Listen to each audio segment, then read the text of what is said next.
Story 1. My husband cheated on me and said I wasn't woman enough for him. And even my best friends defended him. My name is Rachel. I'm 31 years old and I need to tell a story that completely changed my life. I know it might sound like one of those dramatic accounts you read on the internet, but I swear every word is true. Until just a few months ago, I was just an ordinary housewife in Portland, Oregon, married for 6 years to Brian, a sales manager at a tech company. Our life seemed normal, even predictable. I took care of the house. He worked. We had our friends, our quiet weekends. But you know how it is when something inside you starts whispering that something isn't right. It was small changes in Brian that started bothering me. First, he started working later, coming home at 10, 11 at night, always with an excuse about urgent reports or client meetings.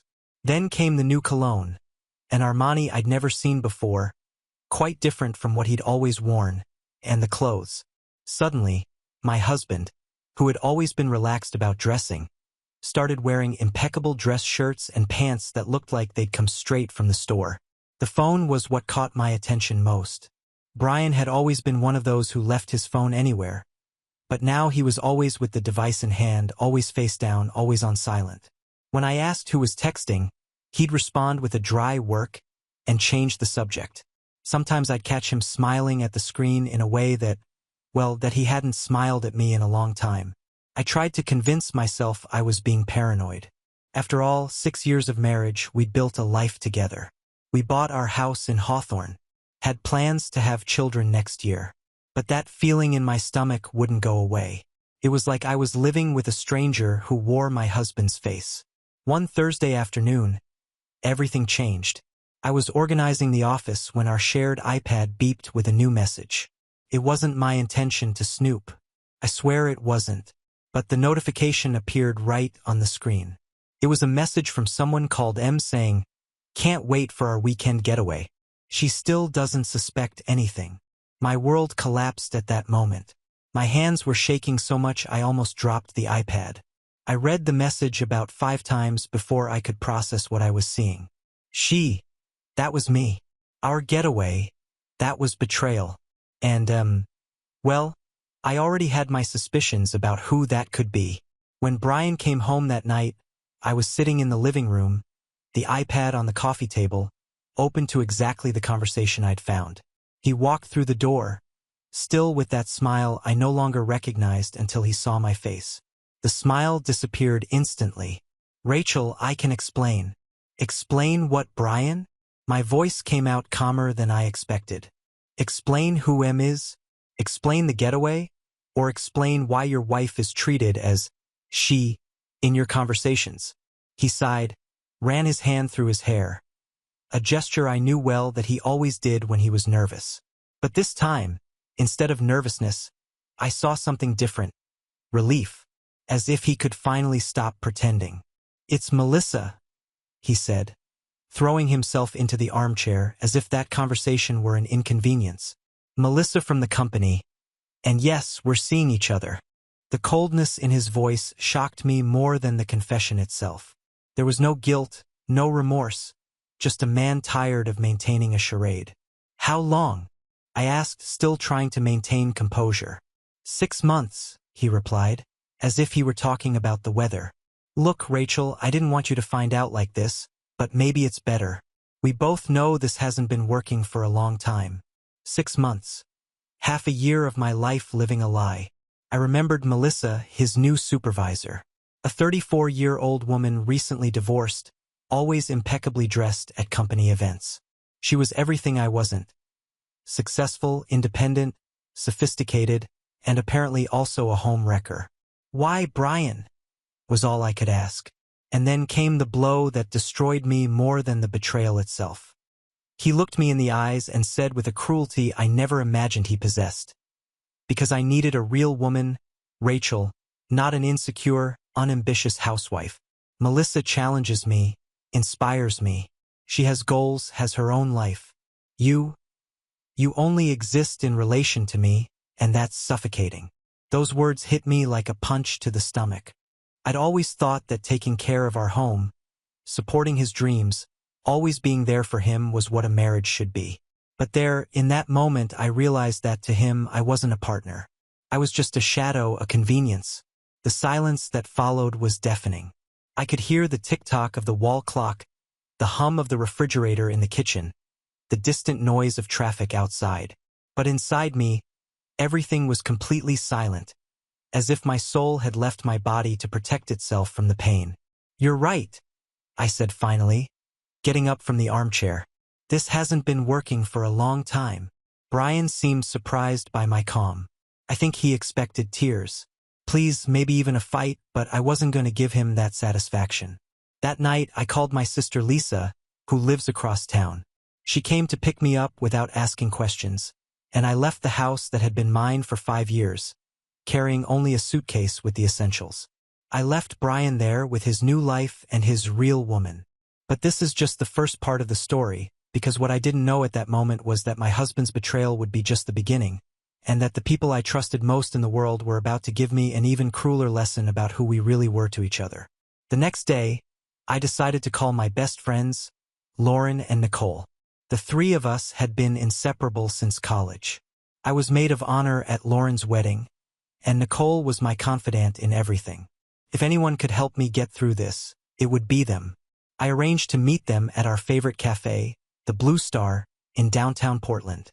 I arrived first, chose our usual table in the corner, and ordered a chai latte, my usual drink when I needed comfort.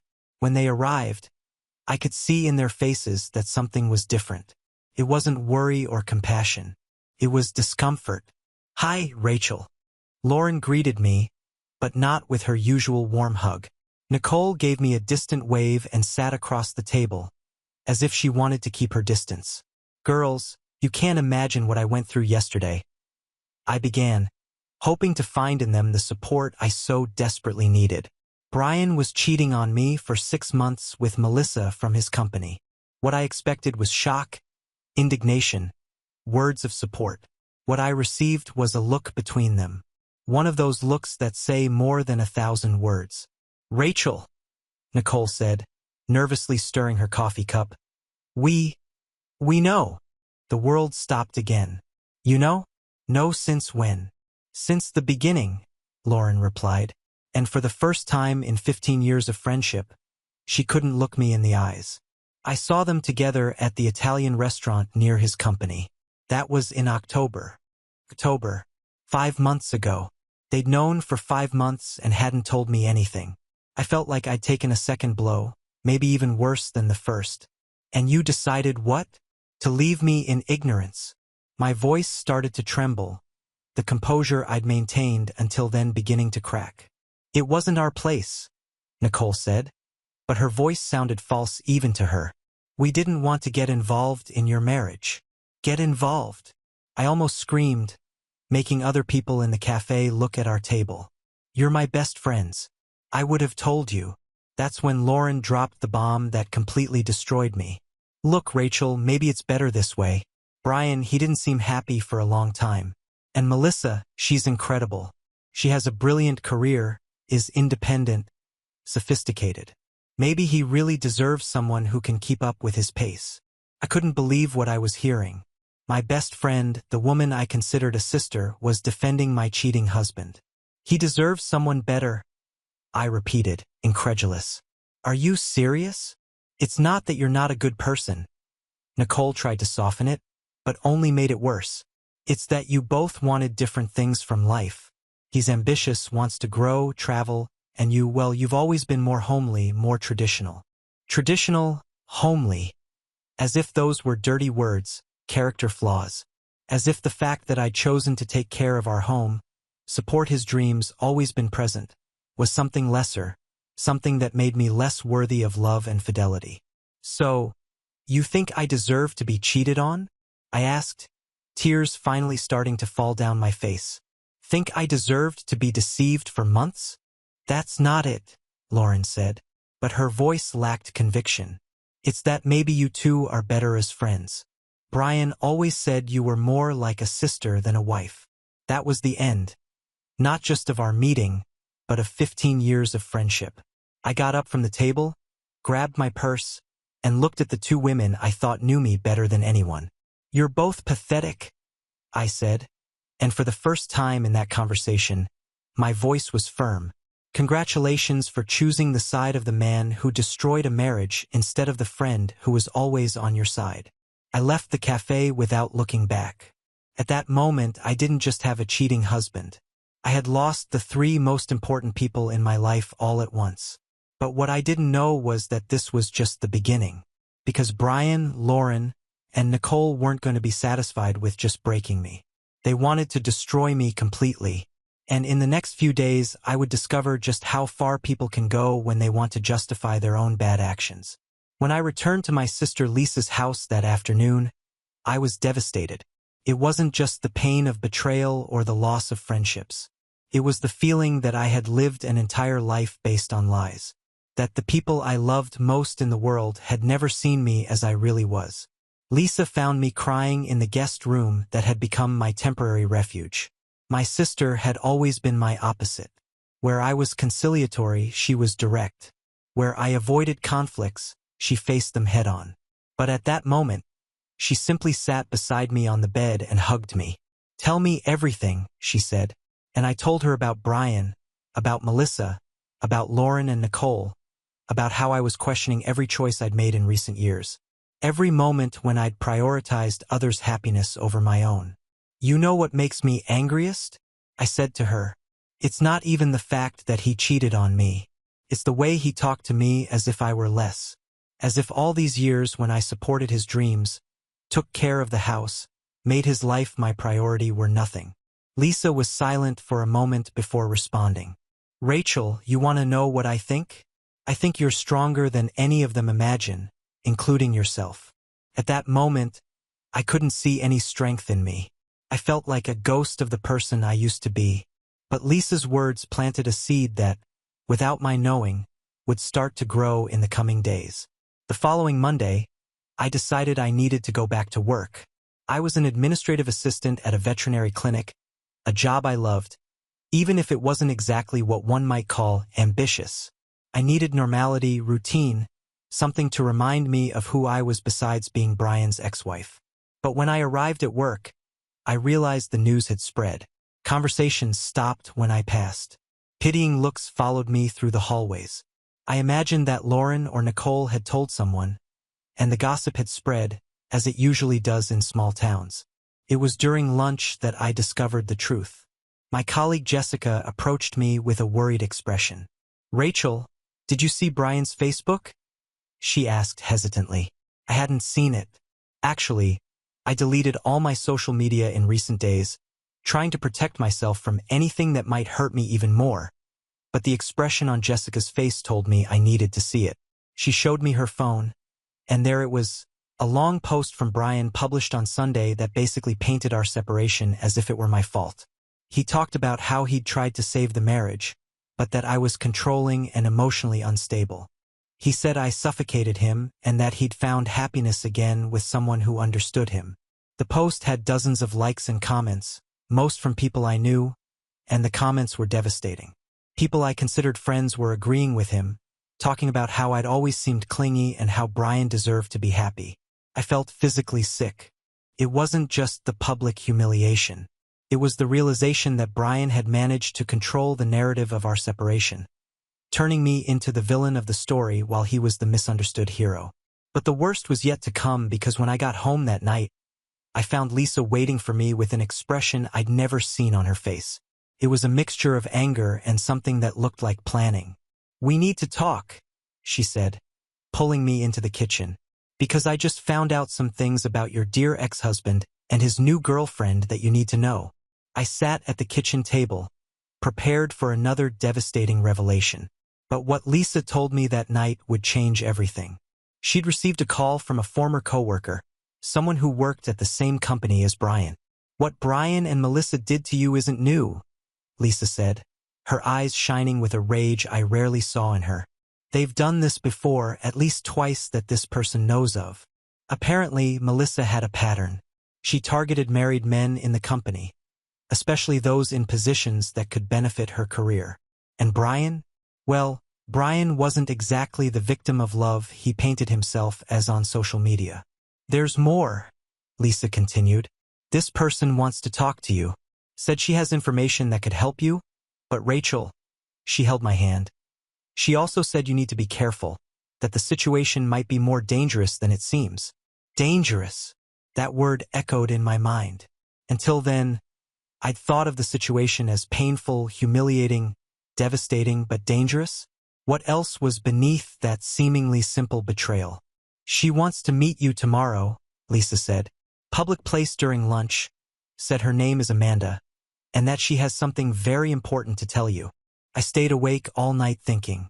Part of me wanted to just move on, start a new life away from all that drama. But another part, a part that was starting to wake up after years of being asleep, wanted answers, wanted to know the complete truth about what had happened to me. The next morning I called Amanda. Her voice sounded nervous, almost whispering as if she were afraid of being heard. Rachel, I know you don't know me, but I worked with Brian and Melissa for 2 years, and I saw what they did to you. What they did to other people.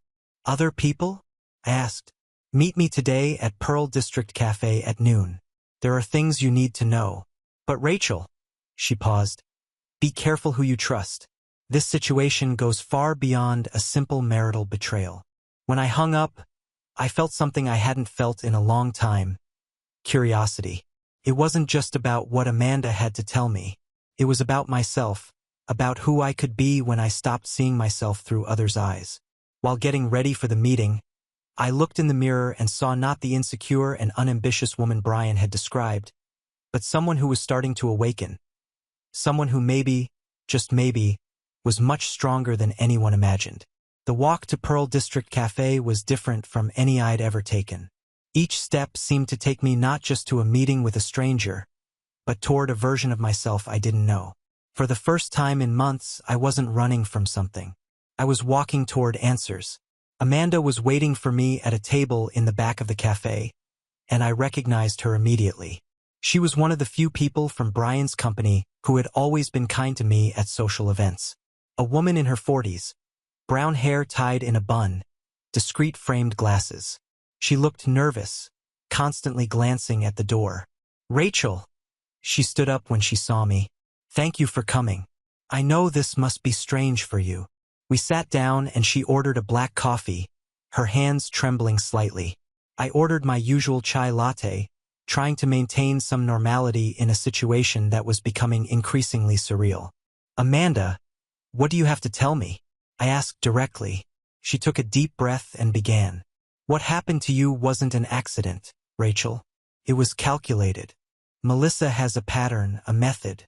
She studies the married men in the company, identifies those who can help her career, and then she seduces them. But why specifically married men? I asked. Because married men are more vulnerable to emotional blackmail, Amanda explained. They have more to lose, and when the relationship inevitably explodes, they're desperate to justify their actions. That's when she gets what she wants. Amanda opened a folder she'd brought with her. In the last 2 years, I've documented everything. Sarah Martinez, who worked in the marketing department. Melissa destroyed her marriage the same way. Jennifer Walsh from accounting, same thing. In both cases, the husbands were promoted soon after starting relationships with Melissa. I looked at the documents she was showing me. They were emails, text messages, photos, a clear pattern of manipulation and destruction. But why are you telling me this? I asked. Why do you care? Amanda was silent for a moment, stirring her coffee. Because Sarah Martinez was my best friend. I saw what that did to her. She left town, lost custody of her children, went into depression, and I did nothing to help her. And Brian? I asked, though part of me already knew the answer. Brian isn't an innocent victim, Amanda said, her voice becoming firmer. He's an accomplice. He helps Melissa spy on the wives, find vulnerabilities. They work together to destroy marriages and then build narratives that justify their actions.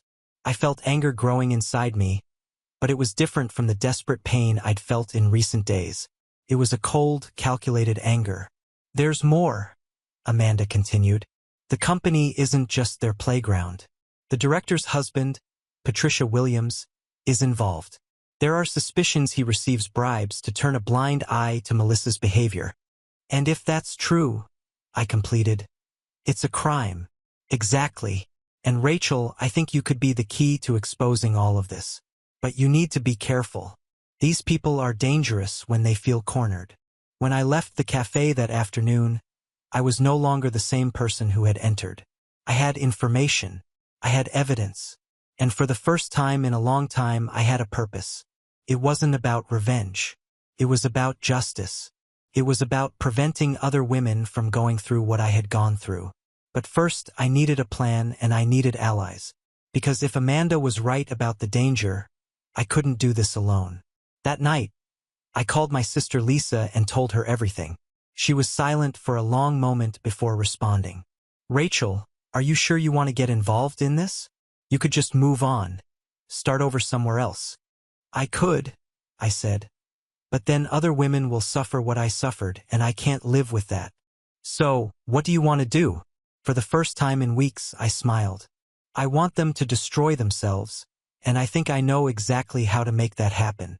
The next morning, I woke up with a strange feeling. For the first time since discovering the betrayal, I didn't feel like a victim. I felt like someone who had a mission. The phone call that would change everything came right after breakfast. Hello, Rachel. The voice on the other end of the line was feminine, sophisticated, with a slight accent I couldn't identify. My name is Patricia Williams. I'm the wife of the director of the company where your husband works. I'd very much like to talk to you. Patricia Williams, the name Amanda had mentioned. The director's wife who might be involved in the whole situation. About what exactly? I asked cautiously. About Melissa Richardson and her pattern of behavior in the company. About how she and some employees have been destroying families and careers. And about how we can together put an end to this. The conversation lasted only a few minutes, but when I hung up, I knew my life had changed once again. Patricia wanted to meet me that same afternoon at a discreet restaurant outside the city. She said she had evidence, documents, and a plan. But Rachel, she said before hanging up, you need to know that once we go down this path, there's no turning back. Are you prepared for that? I looked at my reflection in Lisa's kitchen window. The woman looking back at me was no longer the insecure housewife Brian had described. She was someone I was just beginning to know. Yes, I said. I'm prepared. The restaurant Patricia chose was in Lake Oswego, a small town about 20 minutes from Portland. It was an elegant, discreet place frequented mainly by businessmen and professionals who value privacy. I arrived a few minutes before the scheduled time and chose a table overlooking the lake. Patricia Williams was different from what I expected. A woman in her 50s, perfectly styled gray hair, dressed in a navy blue blazer that screamed quality and power. She had the kind of presence that makes people turn when she enters a room. But what impressed me most were her eyes, cold, calculating, but also with a gleam that suggested she knew exactly what she was doing. Rachel, she said, greeting me with a firm handshake. Thank you for accepting my invitation. I know you must be confused by all this. Confused is an understatement, I admitted. Until a week ago, I thought my life was normal. Now it seems like I was living in a soap opera. Patricia smiled, but it wasn't a warm smile. It was the smile of someone who knew something I didn't. Normal, she repeated. Interesting how our perception of normality can be so limited. She ordered white wine. I ordered sparkling water. There was something in the atmosphere of that meeting that told me I needed to keep my mind clear. Let's get straight to the point, Patricia said after the waitress left. Melissa Richardson is a problem my husband and I have been monitoring for a long time. She's intelligent, manipulative, and extremely dangerous to the company's stability. Does your husband know about her pattern? I asked. My husband, Patricia said with a tone that suggested complexity, is in a delicate position. He knows, but his hands are tied by legal and corporate issues. Firing someone for inappropriate sexual behavior without solid evidence can result in million-dollar lawsuits. She opened an elegant folder she'd brought with her. But evidence is exactly what we have. What she showed me was impressive. Not just documents about Melissa, but a complete dossier on her victims. Photos, emails, human resources records, even conversation recordings. Everything meticulously organized and documented. Sarah Martinez, she said, pointing to a photo. Married for 12 years, 2 daughters. Melissa seduced her husband, Thomas, who was a project manager. When the relationship exploded, Thomas was promoted and Sarah was forced to resign. Jennifer Walsh, she continued. Married for 8 years, 1 son, same pattern, husband promoted, she left the company. And now you, Patricia concluded, looking me directly in the eyes. But with you, Rachel, I think we have a unique opportunity. Opportunity for what? To end this once and for all? To expose not just Melissa, but the entire corruption network that allows her to continue doing what she does. Patricia leaned forward, her voice getting lower. You know about the company's annual party, don't you? It's in 2 weeks. All employees, all families, all investors. It's the most important social event of the year. I knew about the party. Brian always insisted I go, though I always felt out of place among all those successful professionals.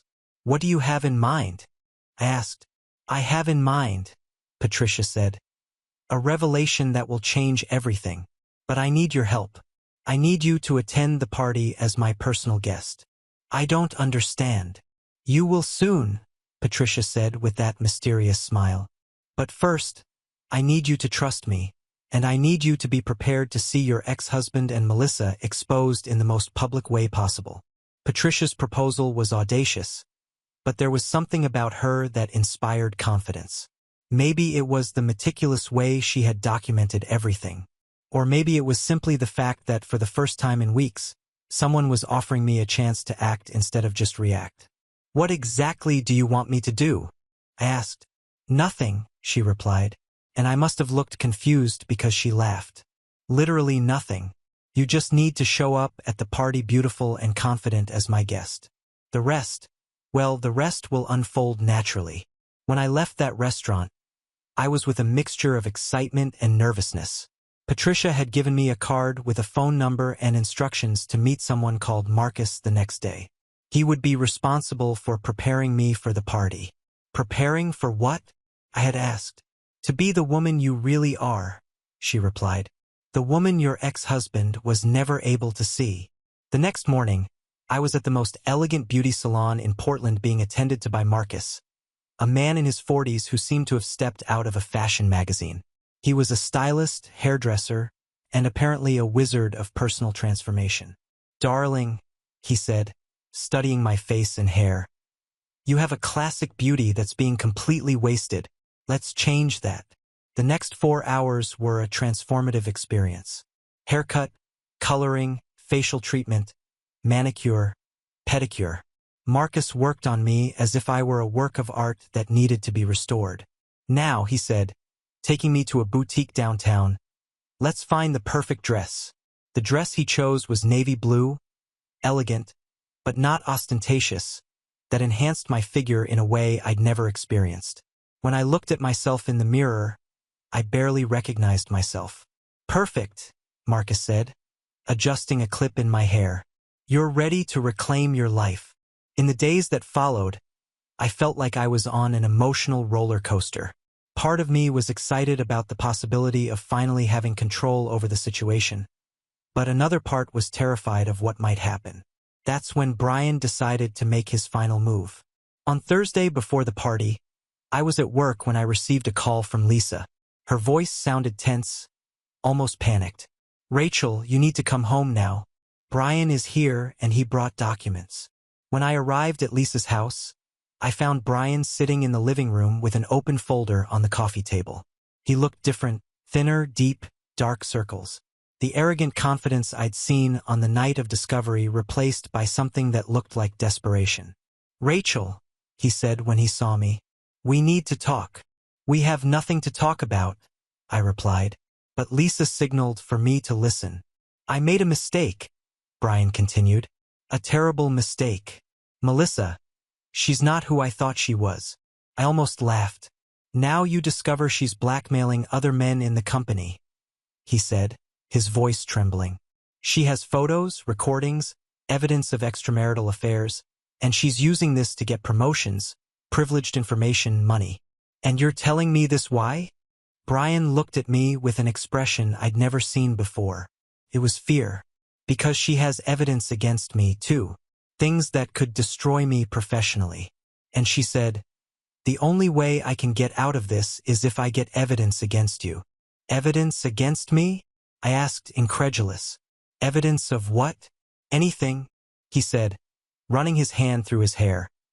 Mental instability, erratic behavior.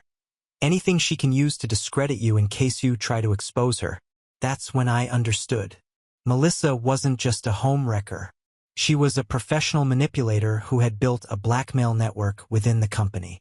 And now she was feeling threatened. She knows about Amanda, Brian continued. She knows you talked to her. And she knows about Patricia Williams. My blood froze. How does she know about Patricia?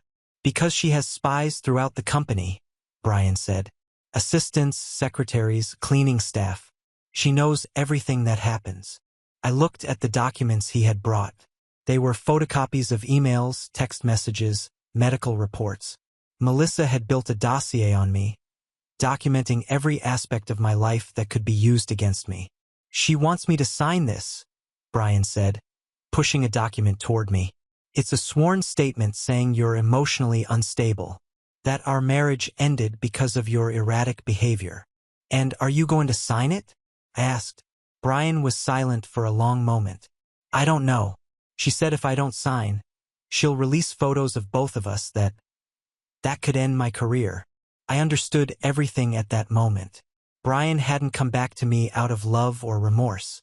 He'd come back because he was desperate. Because Melissa had become a threat to him, too. You know what's funny? I said, standing up.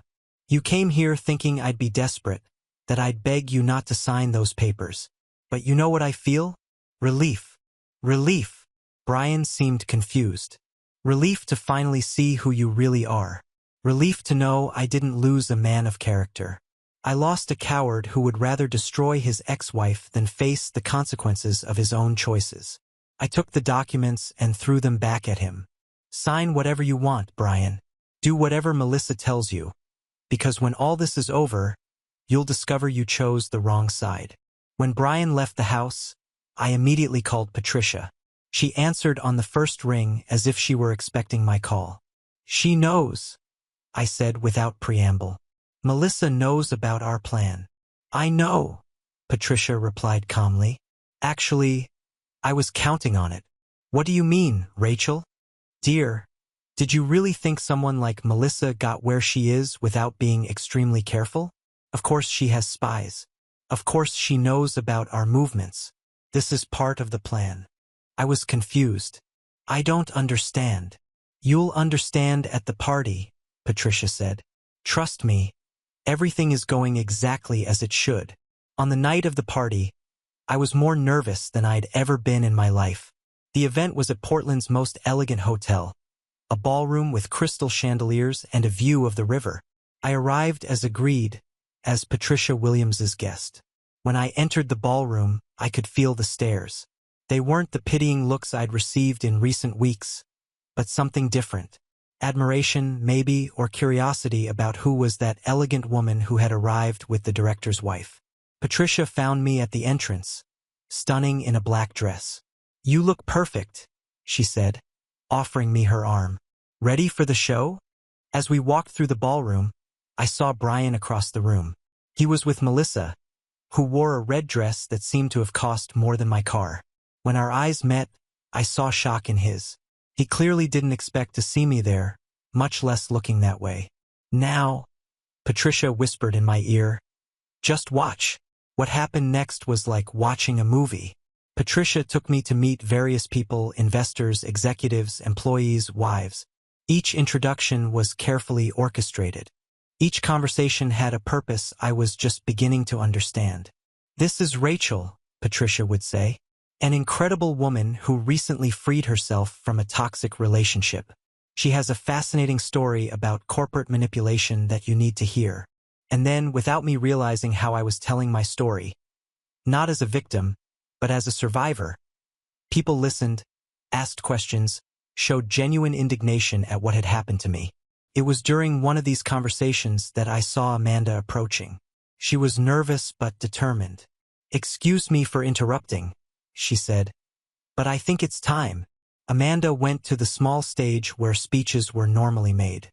She asked for attention at the microphone, and gradually the ballroom fell silent. "Good evening," she began, her voice trembling slightly. "My name is Amanda Foster, and I've worked in our company's human resources department for 5 years. Tonight, I need to talk about something that may be uncomfortable, but is necessary." I could see Melissa across the ballroom, her face pale, Brian beside her looking like he wanted to disappear.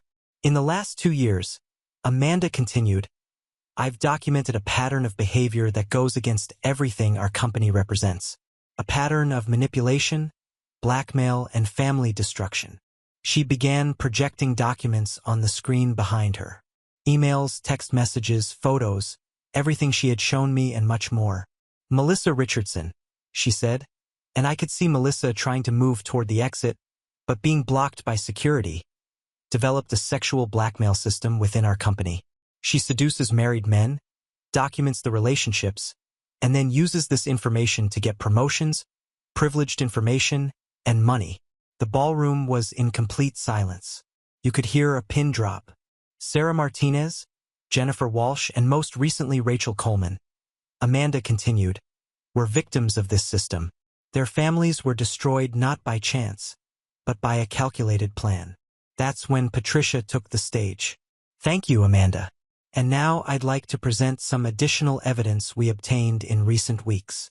What followed was devastating. Patricia had recordings of conversations between Melissa and other employees, evidence of bribes paid to cover up her behavior, even transcripts of threats made against the victims. And finally, Patricia said, "I'd like to present evidence that this behavior was not only tolerated, but facilitated by certain people in leadership positions." The screen showed a series of emails between Melissa and the company director, Patricia's husband, emails that clearly showed he not only knew what was happening, but was actively participating in the scheme. That's when I understood everything. Patricia wasn't trying to protect her husband. She was exposing him. All this time, she had been building a case against him, too. "My husband," she said, her voice cold and calculated, "violated not only the company's trust, but also the trust of our marriage. Tonight he's being arrested for extortion, blackmail, and abuse of power." As if on cue, FBI agents entered the ballroom. I watched, fascinated, as they arrested not just Melissa and the director, but also other employees who had been accomplices in the scheme. Brian tried to escape, but was intercepted at the door. When the agents handcuffed him, he looked at me from across the ballroom. There was no more arrogance, no more contempt, just a man who had destroyed his life through greed and cowardice. The weeks that followed were a whirlwind of legal activity, depositions, interrogations, hearings. I found myself at the center of a federal corporate corruption case that extended far beyond Brian's company. Melissa was sentenced to 8 years in prison for extortion and blackmail. The director, Patricia's ex-husband, received 12 years. Brian, for his forced cooperation with the investigation, received 5 years, but the consequences went beyond criminal sentences. The company was fined millions of dollars and forced to implement new conduct policies. Several other companies in the region began their own internal investigations. Lauren and Nicole, my former best friends, became social pariahs when it was discovered they had helped spread lies about me. They tried to contact me several times, but I never responded. Some betrayals are unforgivable. 6 months after the party, I was sitting in the cafe where it all began. But this time I wasn't alone. Patricia had become a true friend and Amanda had become my partner in a new consulting company that helped women navigate corporate harassment situations. "You know what's funny?" I said to Patricia, stirring my chai latte. "Brian always said I had no ambition, that I was just a housewife without goals. He never imagined I'd be responsible for bringing down a federal corruption scheme." Patricia laughed. "Men like Brian can never see beyond their own limitations. He underestimated you because he needed to believe you were lesser than him. And now you're free to be who you really are." And who you are, Rachel, is extraordinary. Today, 2 years later, I have my own consulting company, a new house bought with my own money, and a life that is genuinely mine. I never married again, but I also never felt alone again. Sometimes I pass by the old building of the company where Brian worked. It was closed, a for rent sign on the facade. It's a constant reminder that people who build their lives on lies and manipulation eventually see everything crumble. Brian wrote to me from prison a few times. Letters asking for forgiveness, explaining how he was manipulated by Melissa, how he never wanted to hurt me. I never responded, not because I hold grudges, but because I understood that some people simply don't deserve a place in our lives. Melissa also tried to contact me through lawyers, offering information about other cases in exchange for a support letter for sentence reduction. I refused. Justice is not something you negotiate.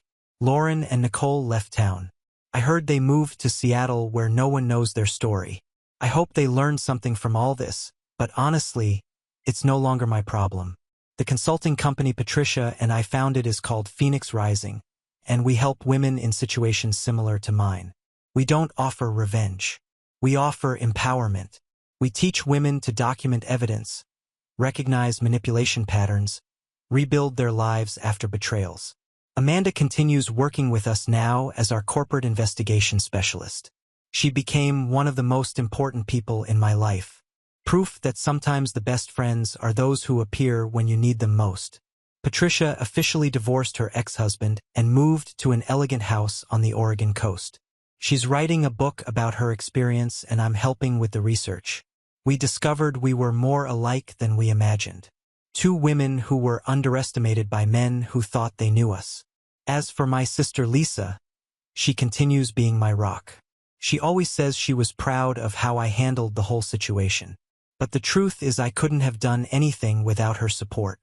My life today is different from everything I imagined when I was married to Brian. It's more challenging, more uncertain, but also more authentic. I wake up every morning knowing I'm living according to my own values, not trying to be the person someone wants me to be. Sometimes I wonder what would have happened if I'd never found that message on the iPad. If I would have continued living in that charade, happy in my ignorance. But then I remember the other women who were victims of the same scheme. And I know discovering the truth was the best thing that could have happened. Brian's betrayal taught me we can survive anything. My friend's betrayal taught me that some people only value us when they need us. But the whole experience taught me something much more important. That the only person who can define my worth is myself. Today, when someone asks me about my story, I don't talk about revenge or how I destroyed the people who hurt me. I talk about how I discovered my own strength, how I learned that being underestimated can be an advantage, how the best revenge is simply living well. Brian was right about one thing. I wasn't woman enough for him. But not because I was insufficient, because he was never man enough for me. It took a devastating betrayal for me to realize this, but better late than never. And if you're reading this going through something similar, I want you to know you're stronger than you imagine. You're more valuable than any person who treats you badly can see. And sometimes the end of one story is just the beginning of a much better one. Life taught me that people like Brian, Melissa, Lauren, and Nicole exist everywhere. They're experts at finding our insecurities and using them against us. But it also taught me that when we stop trying to prove our worth to people who will never value us, we discover a power we didn't even know existed. 2 years later, I can say with certainty, I'm happier alone than I ever was trying to be enough for someone who didn't deserve my dedication. And that, perhaps, is the greatest lesson of all.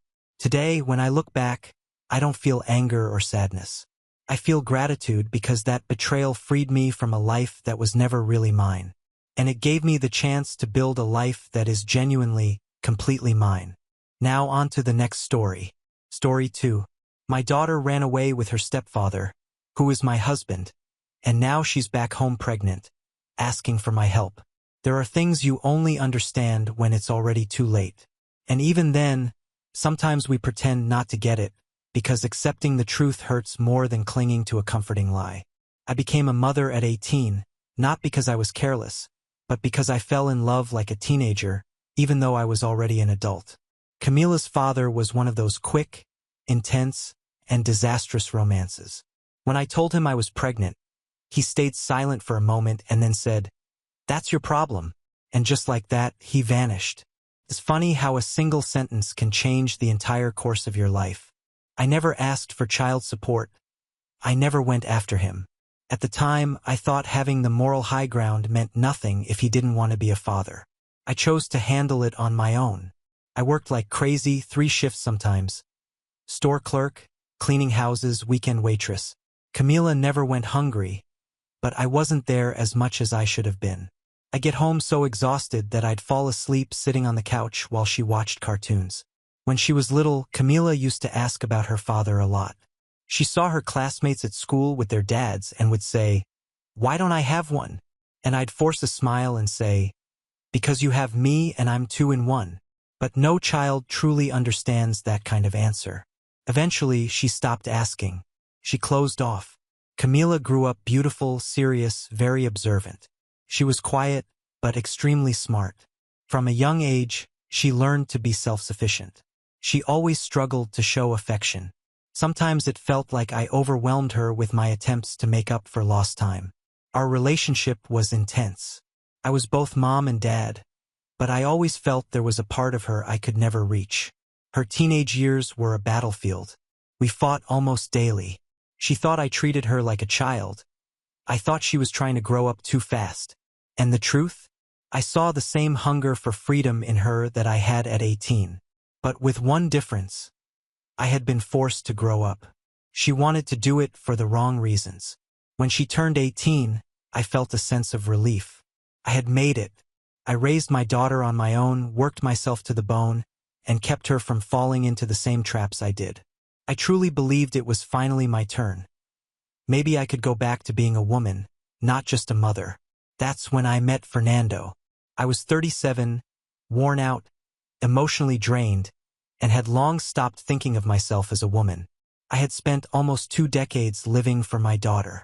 I never brought men home, never had a relationship that lasted more than a few months. I didn't want to confuse Camila, but deep down, I was lonely, invisible. Fernando showed up out of nowhere. It was a Friday afternoon in a pharmacy. He let me cut in line, struck up a conversation with an unusual kind of kindness, and within 2 minutes I was laughing. He was the kind of man who turned heads. Light-skinned, tall, striking eyes, the kind who didn't have to try to be noticed. He must have been around 45, but with the kind of charisma that only time can shape. It wasn't just looks. It was posture, confidence, a deep voice, and perfectly chosen words. We ran into each other again the following week, this time at a cafe near my job. We talked for almost an hour. That's when we exchanged numbers. I didn't think he'd actually call me, but he did that very same night. Our first date was at a small, simple restaurant, but he made everything feel elegant. He had a way of making you feel special, seen, heard. He treated me with a gentleness I wasn't used to. It didn't take long before I was falling hard. Took me 3 months to introduce him to Camila. Not because I thought she wouldn't like him, but because I wasn't sure what we were. Fernando was patient, never pushed. He just said that whenever I was ready, he'd be there. The day they met, I was nervous, but they greeted each other like they'd known each other forever. Camila was surprised by his appearance. She made a little joke like, "Didn't know my mom had such great taste." Fernando laughed. So did I. For a moment, I thought it was a good sign. They talked a lot that evening, shared interests, movies, music. Camila seemed more relaxed than usual. Fernando had that gift. He made people comfortable. He was always respectful, measured, never out of line. After that dinner, he started coming over more often. First on weekends, then a couple of nights during the week. And little by little, he became part of our routine. I, who thought it would be hard to balance being a mother and a woman, started to believe I'd finally found a middle ground. Camila never complained. On the contrary, she said he was mature, cultured, way more interesting than the guys her age. At the time, I figured it was just an impressed 18-year-old talking. I never imagined that admiration could slowly shift into something else. Fernando and I got married at the civil registry almost a year later. Nothing fancy, just a small lunch with a few close friends. Camila was there wearing dark blue, holding a wine glass, watching everything like it was just another afternoon. But I was happy. For the first time in a long time, I felt truly happy. And that's why today it all hurts even more, because I didn't see it. I didn't see what was growing right under my roof. Or maybe I just didn't want to. Fernando was 45 years old when I met him. The kind of man who didn't need to try to be noticed. His presence filled the room, not with noise or arrogance, but with calm, confident energy that made people gravitate toward him. That's what drew me in. After years of feeling invisible, of having to be strong all the time, of carrying the weight of everything alone, that quiet strength of his felt like shelter. And never, not for a second, did I imagine that he could ever cross a line with my daughter. Not in my worst nightmares. He was older, mature, grounded. The kind of man who said things like, "Teenagers only push the limits we allow," or, "Young women need structure in the home." He spoke like he knew what he was doing, like he had experience. And in the beginning, that made me feel safe. When he came into my life, I thought he was an answer to a prayer I never dared to speak aloud. And when he became part of Camila's life, I truly believed she had finally gained something she'd always been missing. A father figure. At first, he barely mentioned her, always respectful, always keeping a certain distance.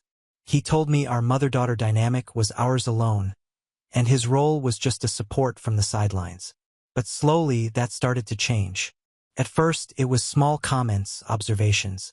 He'd say Camila was beautiful, but maybe she didn't dress in a way that matched her intelligence, that she didn't value herself enough. And me, I thought that was just concern. I thought he's trying to help, he cares about her.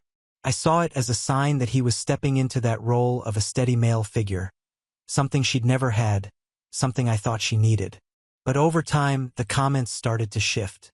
One day, he casually said she had a way of looking at people, a knowing kind of look. "She knows exactly what she's doing," he said, chuckling. I laughed nervously and told him to knock it off. He smiled, that smug half-smile he had when he thought he knew more than anyone else, and changed the subject. I should have stopped him right there. I should have asked what the hell he meant. But I didn't, because deep down I still trusted him, still believed he was a good man, that I was overthinking. Little by little, he started talking about her more than he talked about me. He'd say how mature she was, how sharp, how she had a perspective on the world most people her age lacked. He even started comparing us. Said I was emotional, reactive, while she was calm, calculating. That maybe that's why we always clashed. That she needed a different approach, that she closed herself off around me but opened up with him. Those words stuck in my head. I didn't like them, but I told myself he was just trying to help, to bring peace between us.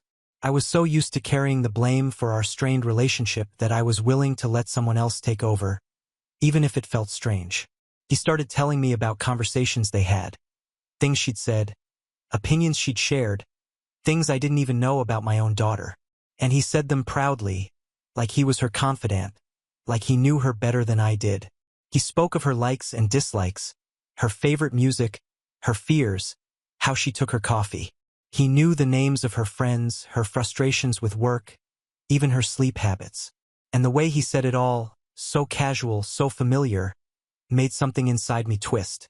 Still, I told myself it was fine, that he was just a good listener. That maybe she trusted him in a way she never trusted me. That maybe that wasn't such a bad thing. She had never had a father. Maybe this was her way of making up for that loss. And maybe this was mine too. But then came the night that really stuck with me. We were watching a movie on the couch. Nothing special, some coming-of-age drama. A young, confident girl appeared on the screen. She was bold, beautiful, a little provocative. And without looking at me, Fernando said, "She reminds me of Camila, doesn't she? That look, that confidence." I froze. I didn't respond. I didn't even turn my head. He didn't say anything else. Just kept watching like it was a normal comment. But I heard it and I never forgot it. That sentence burned itself into my memory. It was the first time I felt something was truly wrong. And yet, I still didn't confront him. I still told myself I was imagining things. That I was jealous.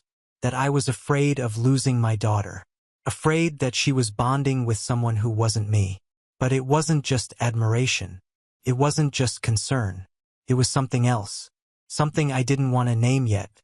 Something that looked at her too long, that knew too much, that smiled at her in a way that lingered. And she didn't seem uncomfortable. If anything, she seemed to like it. Looking back, I know now the signs were there. They weren't loud. They weren't obvious. But they were there, dressed up as compliments, as protection, as closeness. And I ignored them because never in my life would I have imagined that he, and worse, they, could be capable of what was coming. It wasn't a fight. There was no shouting, no dramatic discovery, no door slamming or screaming. What there was silence. Silence filled with tension. A slow collection of glances, of offhand comments, of strange little details that started coming from everywhere except from inside my own home. The first sign came from Mrs. Noosa, my neighbor across the street. She's in her 60s, retired, and spends most of her day by the window with her coffee watching the world. One morning as I was rushing out for work, she called out to me in that casual tone people use when they're about to say something huge while pretending it's nothing. "Sweetheart, sorry to butt in, but I saw your husband yesterday walking with your daughter, right? They were going to the bakery. I just found it odd." He had his hand on her back real close, and he was kind of leaning in, talking near her ear. She was laughing, too. Probably nothing. I just thought, well, you never know nowadays, right? She chuckled. I didn't. I gave a tight smile and mumbled something like, "Must have just been a quick errand," before hurrying off. But her words stuck with me because I remembered that day. I was at work. No one had said anything about going to the bakery. That night, casually, I asked if they had gone out for anything. Camila answered right away. "We just went to the pharmacy. He needed to grab something." Pharmacy, not bakery. Two different versions. I didn't say anything. Not yet. The next day it happened again. This time it was Joanna, my friend from the hair salon I've gone to for years. She was blow-drying my hair when she leaned in and said, "Girl, can I tell you something without you getting mad?" I was already tense, so I just nodded. Yesterday, Paolo and I were at the ice cream shop, and we saw Fernando with Camila. Just the two of them laughing like teenagers. It felt off like couple vibes.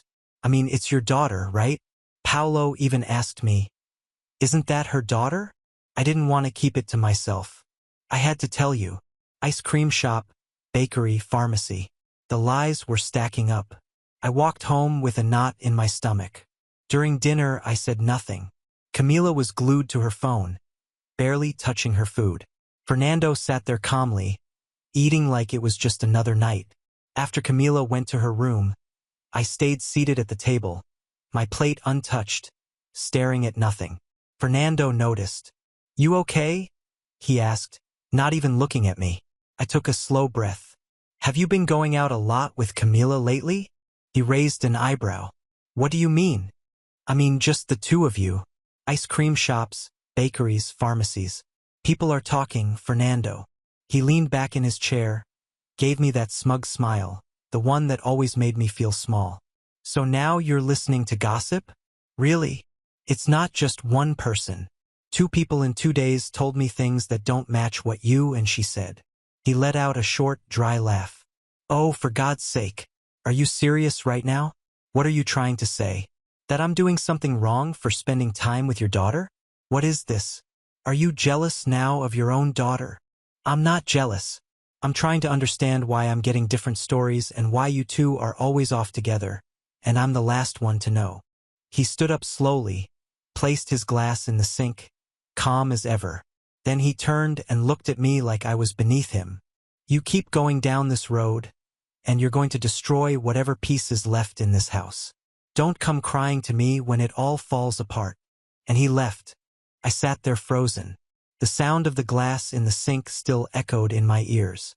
I wanted to scream. I wanted him to say something, to deny it, to explain it.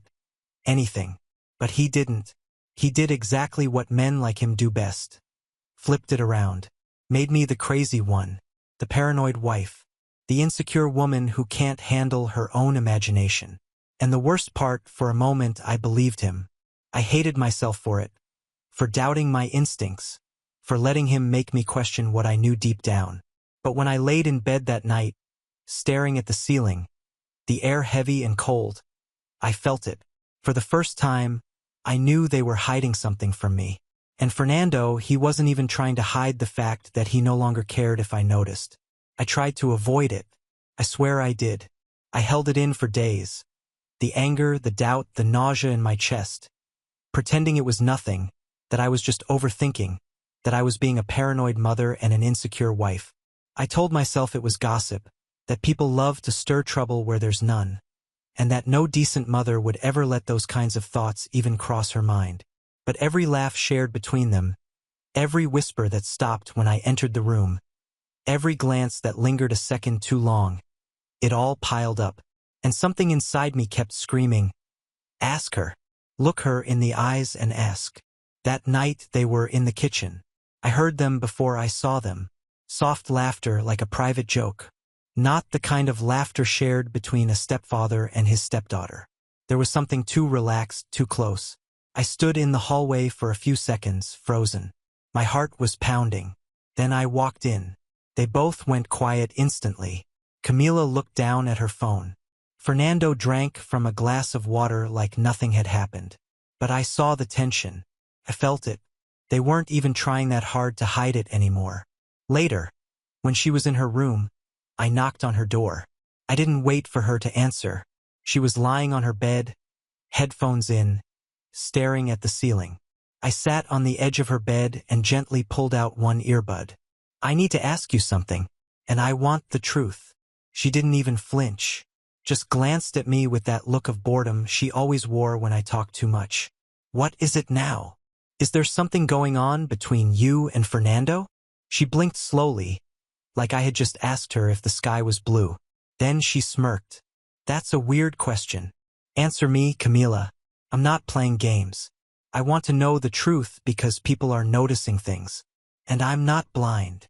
She sat up slightly, her expression changing, not to shame or guilt, but to something colder, bolder. And then without hesitation, she said it. "Honestly, I wish there was. He's hot." I stared at her. My brain couldn't process it fast enough. My skin went cold and my stomach turned. She looked me right in the eyes, daring me to react. "What did you just say?" She shrugged, completely unfazed. "I'm just telling the truth. You asked." I answered. "You're telling me you want my husband? He's not just your husband.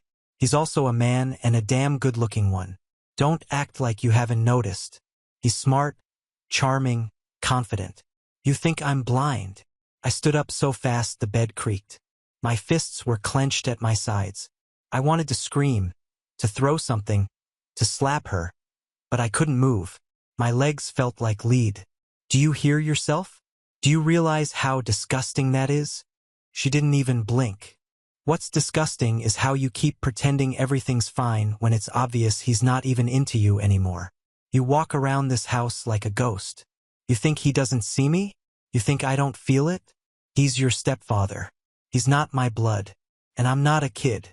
I can decide what I want." There it was. Not only did she not deny it, she was proud. She wasn't ashamed.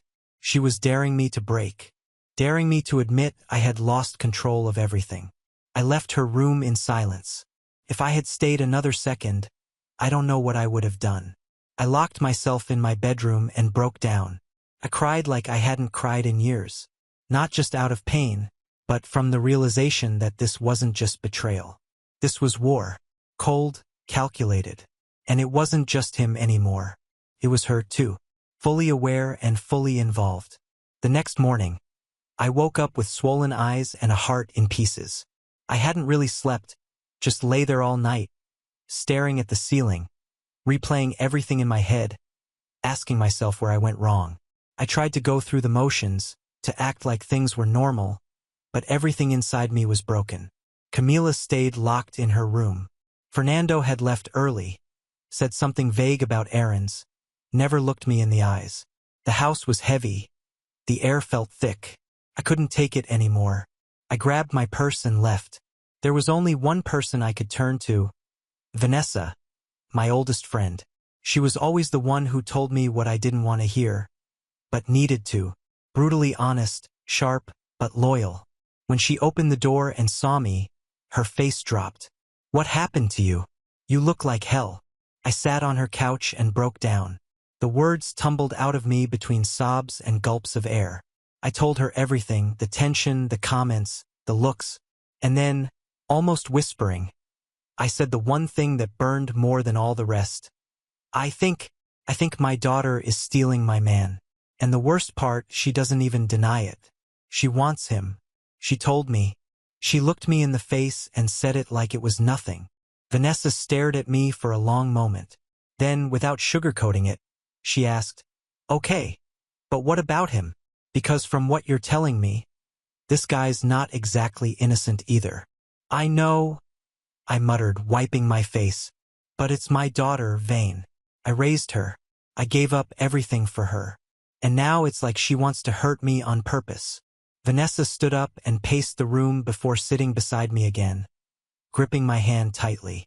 "Look, your daughter might be confused or angry or trying to push boundaries. I won't deny that. But let's get something straight. He is the adult here. He's the one who knew what kind of chaos he was stepping into. If he respected you, if he had any decency, he would have shut that down the moment it started. But no, he enjoyed it. He encouraged it. And that makes him a pig." Her words hit hard, like a slap and a hug at the same time. I closed my eyes and nodded, because deep down I already knew. "I have to go back," I said after a while, feeling the weight in my chest like a stone. "I need to face them. I need to end this, whatever it takes." She hugged me tight and whispered, "Don't let either of them take away who you are. Not him, not even her." I left her house with my hands trembling and my jaw tight. I was scared, angry, exhausted, but I was ready. When I got home, something felt off. Too quiet, not peaceful, empty. I called for Camila. No answer. I checked my bedroom. My heart stopped. The closet, his side, was empty. All of it.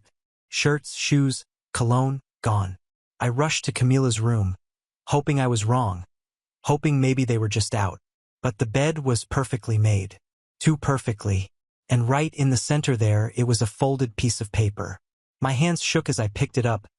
"Mom, I know you'll never understand this, and maybe you'll never forgive me, but I need to be honest. I fell in love. It wasn't planned. It just happened. And he loves me, too. We left together. Please don't look for us. For the first time in my life, I feel alive. Camila." My legs gave out. I collapsed to the floor, still holding the letter, still trying to breathe. I wanted to scream. I wanted to tear the whole house down. But I couldn't move, couldn't cry, couldn't even feel my body. Just numbness, just silence. Because she wasn't kidnapped. She chose to go. And he took everything. Not just my daughter. He took my home, my trust, my identity. And all I had left was that piece of paper. Cold ink on a page.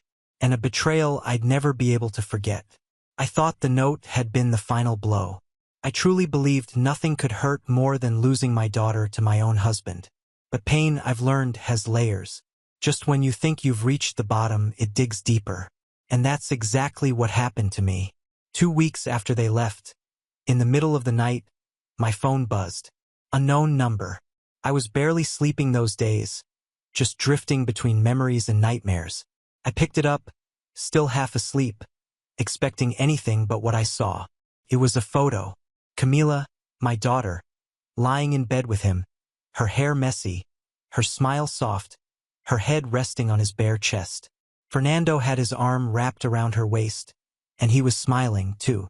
That same smug, self-satisfied smile I used to mistake for charm. They looked comfortable, relaxed, happy. And right under the photo, the message, "Mom, just wanted to let you know I'm okay. We're okay. Take care." That was the moment something inside me shattered for good. I didn't scream. Not at first. I just stared, frozen at the screen. My heart slowed down. My fingers went numb. I felt like I had been knocked out without a single physical blow. And then the tears came, fierce, hot, endless. I dropped to the floor, curled into myself, and sobbed like an animal. The pain wasn't just emotional. It was physical. My chest ached. My stomach turned. Couldn't breathe. That image, that one image, said everything. They weren't hiding anymore. They weren't ashamed. She was sending it to me on purpose, like it was some kind of twisted trophy. And the worst part, there was nothing I could do. She was of legal age. There was no crime, no one to call, no justice system to fix what they broke. And she hadn't been manipulated. That's what made it all so unbearable. She chose him. She wanted this. She knew what it would do to me, and she did it anyway. After that, I fell into a hole. The days bled into each other. I didn't eat. I barely showered. I stopped answering calls, even from Vanessa. I sat in silence, letting the grief wash over me again and again, like waves that wouldn't stop. I lived in that silence, in that emptiness. Our home, once chaotic, full of laughter and fights and music and teenage moods, was now a graveyard. Fernando's scent still lingered on his pillow. A forgotten hoodie of Camila's still hung on the back of the chair. I couldn't bring myself to move anything, as if touching their things meant accepting they were really gone. Sometimes I stared at the ceiling for hours, hearing her voice when she was little, remembering her calling me mommy when she was scared, thinking about the first time she said I was her hero, and then remembering that same girl now lying in a bed with the man I once thought would protect both of us. I stopped crying eventually, but the silence that followed was worse because that's when the pain turned into something else. Hatred. Not loud, not fiery. Cold, quiet, heavy. I didn't want revenge in a dramatic way. I didn't want to ruin them. I wanted her to feel it one day, somehow. I wanted her to know what it's like to be betrayed by the one person you die for. To trust someone so deeply and then have them spit on everything you ever gave them. I wanted her to love someone with every part of herself and be left alone, unwanted, like I was. And that hatred, it started to pull me back to life. One morning, I looked in the mirror. I barely recognized the woman staring back. Thinner, pale, hollow-eyed, but there was something in her eyes. A flicker, a spark. She's still here, I thought. She survived. So I got in the shower. I changed the sheets. I threw out the old food in the fridge. I called Vanessa and asked if she wanted to grab a coffee. It wasn't much, but it was something. Little by little, I started to piece myself back together. I took walks. I opened windows. I let the sunlight in. I stopped opening that photo. I deleted the number. And when Camila's name popped up once or twice on my screen again, I didn't answer because I didn't need to. They thought they'd broken me. And for a while they did. But pain like that doesn't kill you. It remakes you. Teaches you who you are when everything's gone. Yes, I still hurt. Some nights I still cry. But now I get back up. I stand taller. I speak firmer. I smile. Not because I'm over it, but because I lived through it. And deep down, I know their little fantasy won't last forever. What begins with betrayal never ends in peace. And one day, Camila will remember me, the mother she destroyed. And when that day comes, I won't be waiting with open arms, because I survived them. And now I'm stronger than both of them combined. Time passed slowly, painfully. Each day dragged itself like a heavy weight across my chest. But it passed. And with time, I rebuilt myself. Not perfectly. The scars remained, and on quiet nights, they still burned. But I stood up. I survived. I started living for myself. I found peace in solitude. I cleaned the house of their presence piece by piece. The woman I had been was gone. And the one who replaced her, she was stronger. She knew better. And then she came back. It was a Tuesday morning. The sun was warm, coffee brewed fresh, and a calm, soft song played in the background. The world felt still, peaceful, until the doorbell rang. When I opened the door, everything froze. Camila was standing there, thinner, pale, eyes tired, and visibly pregnant. She held her belly with one hand and a small bag with the other, probably around 7, maybe 8 months. She looked at me like a child who'd broken something precious. But what she broke wasn't a plate or a vase. It was me. She opened her mouth. Her voice barely a whisper. "Mom!" I didn't say a word. I just stared. I know I messed up. I know I destroyed everything. But he left me. When I told him I was pregnant, he flipped. Said it wasn't what he wanted, that I ruined his life. He packed a bag and disappeared. Left me with rent, bills, everything. I have no one else. Still, I said nothing. She stepped forward slightly, hopeful. I thought maybe even after everything, you're still my mom. Maybe you could help me. My blood ran hot. Mom? Now I'm your mom again. She flinched. You've always been. A mother doesn't turn her back on her child. No. Now you're the mother. And if you were grown enough to sleep with the man who raised you, to send me pictures of the two of you in bed, if you were bold enough to humiliate me, betray me, destroy our family, then you're grown enough to handle the consequences. Tears welled up in her eyes. I didn't know he'd leave me. I thought he loved me. I really thought. You thought what? That a man twice your age who abandoned his wife for his stepdaughter would be faithful, would play house with you, and raise a child like nothing happened? That's not love, Camila. That's foolishness. And now you're paying for it. She sobbed. I'm sorry. I need help. And I needed a daughter who wouldn't stab me in the back. We don't always get what we need. She reached out. I stepped away. No, don't touch me. You made your choice. You broke our bond. The day you left with him, smiling like you'd won, that was the day I stopped being your mother. Her face crumpled. You're really turning your back on me? No, you turned your back on me a long time ago. I'm just making it official. She stood there shaking, belly rising and falling with every breath, still hoping I'd change my mind. But I didn't. Go be the adult you thought you were. Raise your child, fight your battles, and never come back here again. And I closed the door. No tears, no screaming, just the quiet strength of a woman who already lost everything once and refuses to lose herself again. There are mornings when I wake up before the sun rises, staring at the ceiling in complete silence, wondering how everything ended up like this. The world keeps moving. People go on with their lives. And from the outside, I probably look like I'm doing fine. But inside, there's still a quiet ache. A slow, deep pain that never truly leaves. Because as much as it hurt to be betrayed by a man I once loved, nothing compares to being betrayed by your own daughter. That's a kind of pain you don't read about in books. It doesn't come with instructions.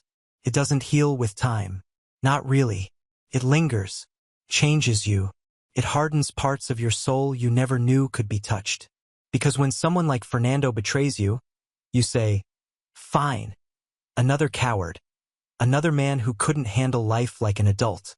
But when it's your child, the one you carried, raised, defended, held when they cried, when it's her who turns the knife, there's no name for that kind of heartbreak. And as much as I try to move forward, to rebuild, to breathe, there's one memory that will always burn more than the rest.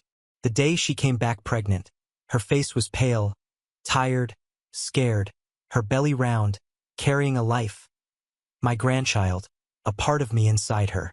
And yet I couldn't welcome her in. I couldn't forget. I couldn't pretend that just because she was hurting now, everything she did no longer mattered. Saying no to her was the hardest thing I've ever done. To look at your child, your own flesh and blood, and tell her she's no longer welcome. It shattered me, not because I hated her, but because deep down part of me still loved her. Still wanted to hold her and say everything would be okay. Still wanted to meet that baby, my grandchild. A child who had no fault in any of this. But I didn't because helping her would have been feeding the same pattern that broke me. She didn't come back with remorse. She didn't apologize. She didn't cry and beg and take responsibility. She came expecting comfort, expecting the title mom to fix everything, expecting me to carry the consequences of her actions once again. As if betraying me hadn't been enough, now she wanted me to clean up the mess she made with the man she took from me. And I realized if I gave her that, she'd never learn. She needed to understand that being an adult means facing your mistakes. That love, even a mother's love, has limits. That destroying someone's world has a price. And that price isn't always paid in money or silence. Sometimes it's paid in absence. Yes, it hurt. It hurt like hell. And yes, sometimes I still imagine that baby. I wonder what he or she will look like. I wonder if I'll ever see their face, hear their laugh, or even just know their name. And in those moments, I feel my chest tighten again because they are my blood, my grandchild. But I also know that letting her back in without remorse, without accountability, would have destroyed what little I had left of myself. So I closed the door, not out of cruelty, not out of revenge, but out of necessity, because I had to choose between protecting her and protecting myself. And after everything she did, everything she broke, everything she took, I chose me. And for once, that felt right. She's a mother now. Let her learn what that means. Let her feel what it's like to carry a life. And pray they never turn on you the way she turned on me. Maybe one day she'll understand the weight of what she did. Maybe one day she'll come back different. But until then, I don't look back. Because even mothers have a breaking point. And I reached mine a long time ago. Life moved on. Not the same, never the same, but it moved forward. Quieter, stronger, and finally mine. The pain didn't just disappear. I won't pretend it did. It still lives in some corner of me like an old scar that tightens when it rains. But it no longer defines me. It doesn't hold me hostage. It's just a reminder of what I endured, of what I survived. My home is different now. I repainted the walls, changed the furniture, got rid of anything that reminded me of him. I threw away clothes, boxed up memories, deleted photos. The silence that once suffocated me is now peaceful. There are no more suspicious glances in the hallway. No more closed doors hiding secrets. No more lies slipping through smiles. It's just me, and I'm okay with that. I go to work, take walks, meet Vanessa for coffee on weekends. I have my little routines, my moments of stillness. And in those moments, I feel proud of myself for choosing me, for surviving the kind of betrayal that could have ended me, for not letting it define who I am. And then, well, life came for them too. Fernando, according to someone who used to know him, now lives in a rundown boarding house far from the city center. He bounces from job to job. Nothing stable, nothing lasting. The charm he once wore, like armor, doesn't fool anyone anymore. He's aged, tired, alone, the kind of man people cross the street to avoid. He sent me a message once, just one, saying, "I'm sorry."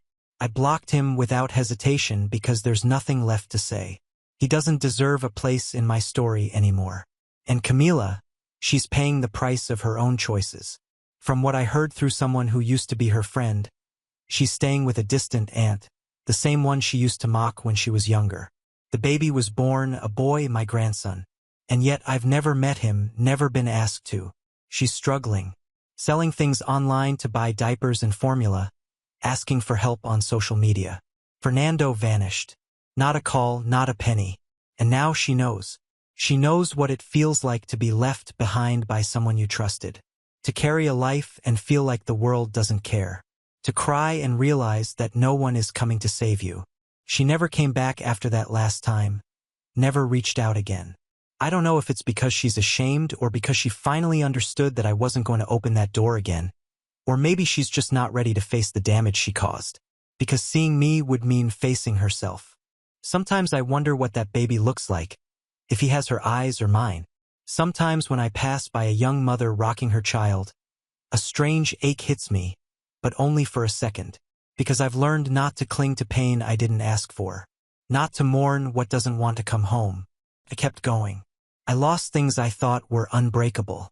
I let go of people I never thought I'd have to let go of. And still, I chose myself again and again every single day.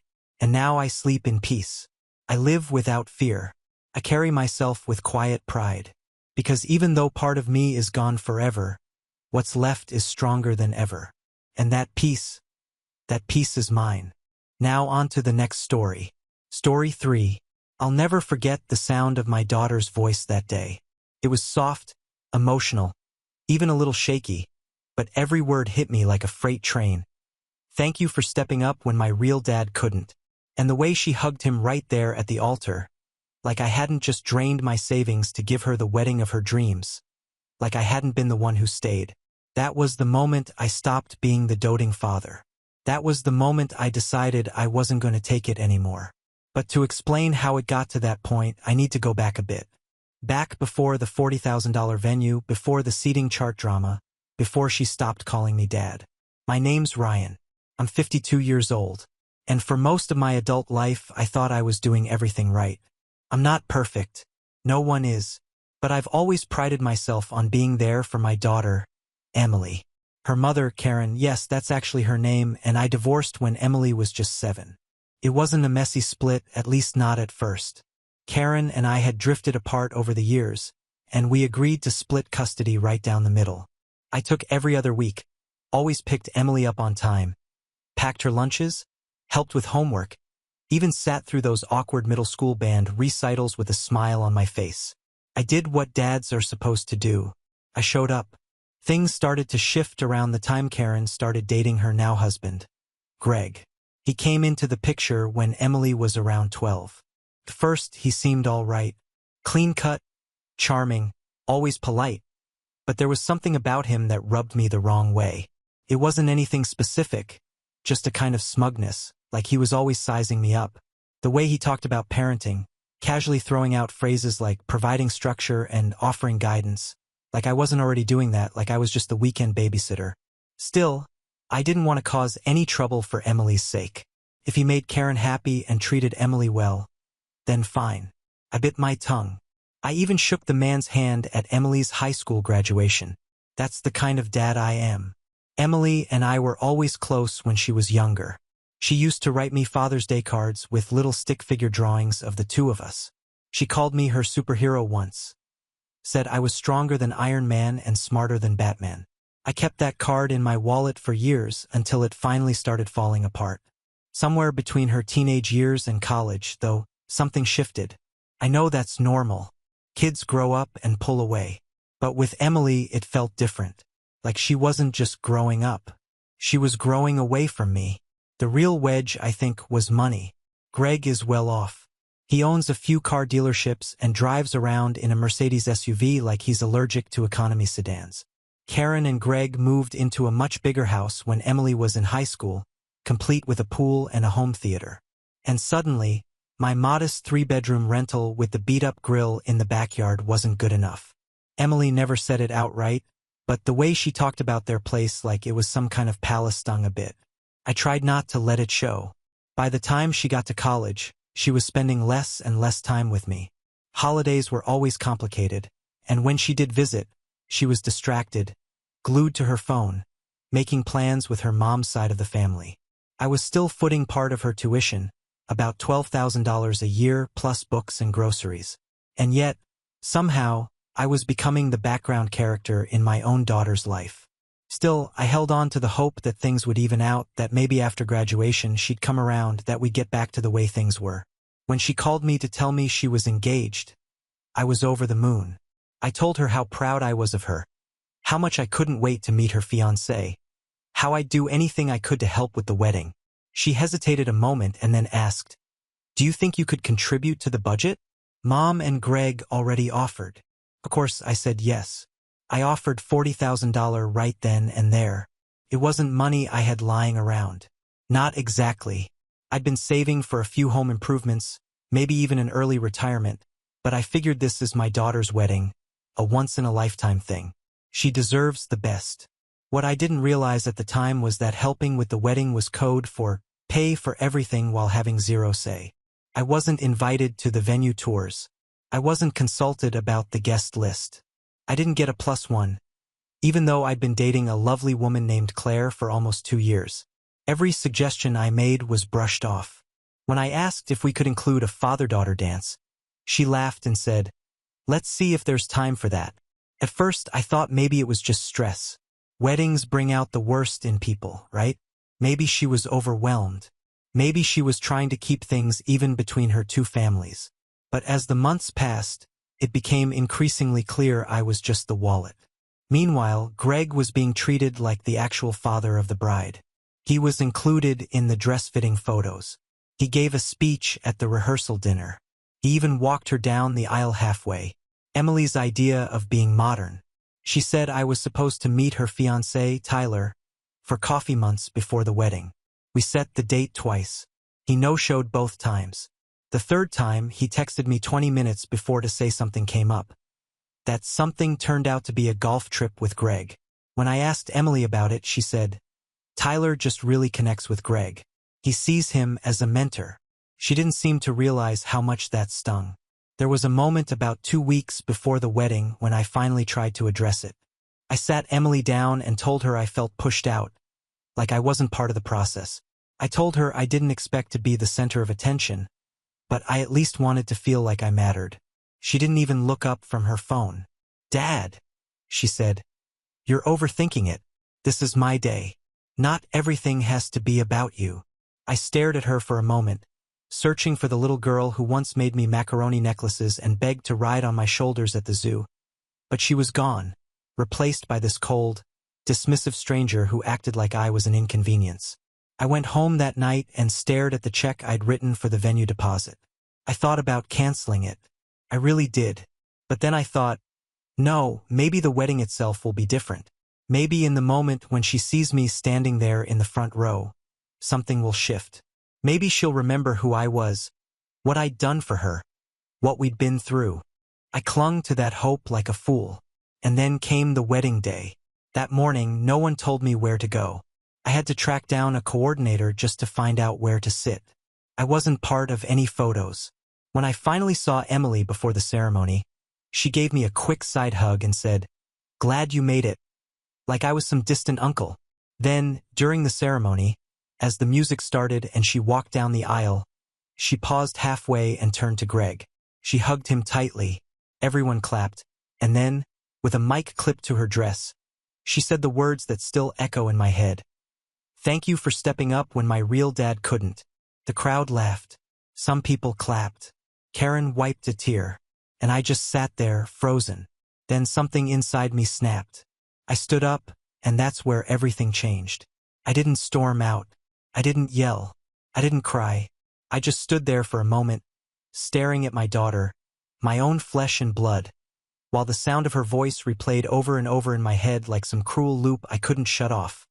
When my real dad couldn't. It felt like the oxygen got sucked out of the room. Not a single person turned to look at me, not even Karen. They were all too busy smiling at Greg, who looked like he'd just been handed the keys to the kingdom, chest puffed out. That smug little half nod he gave the audience like he was the star of the show.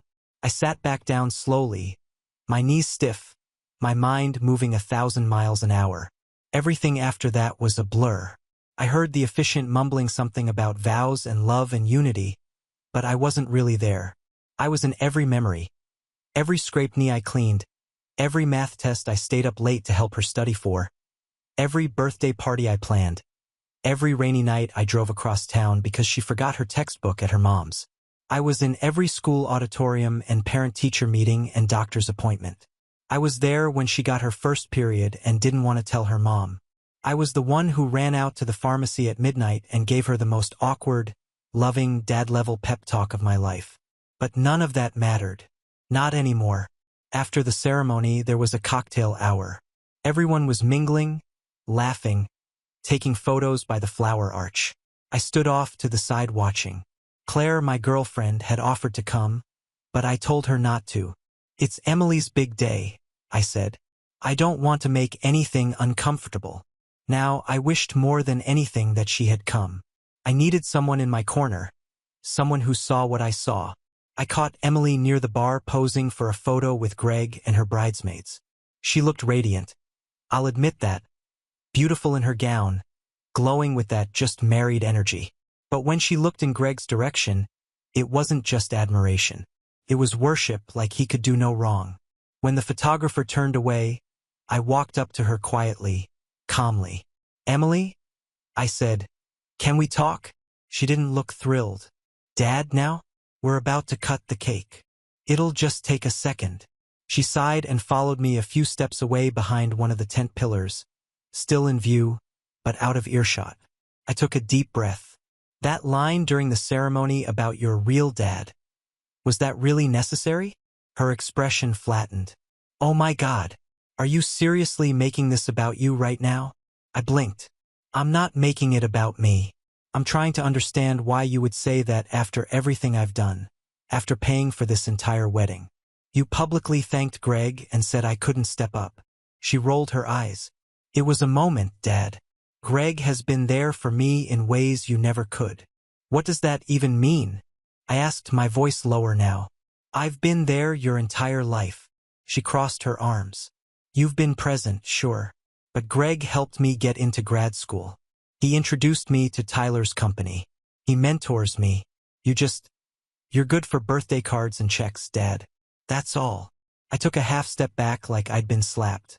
My jaw clenched, but I didn't say anything. Not yet. She kept going. And honestly, I didn't want to say this today, but since you're bringing it up, if paying for the wedding was your way of buying relevance, that's not how it works. You offered. No one asked you to. I stood there, stunned. My tongue felt heavy in my mouth. I wanted to say so many things. To scream that she was wrong. To remind her of all the ways I'd gone above and beyond.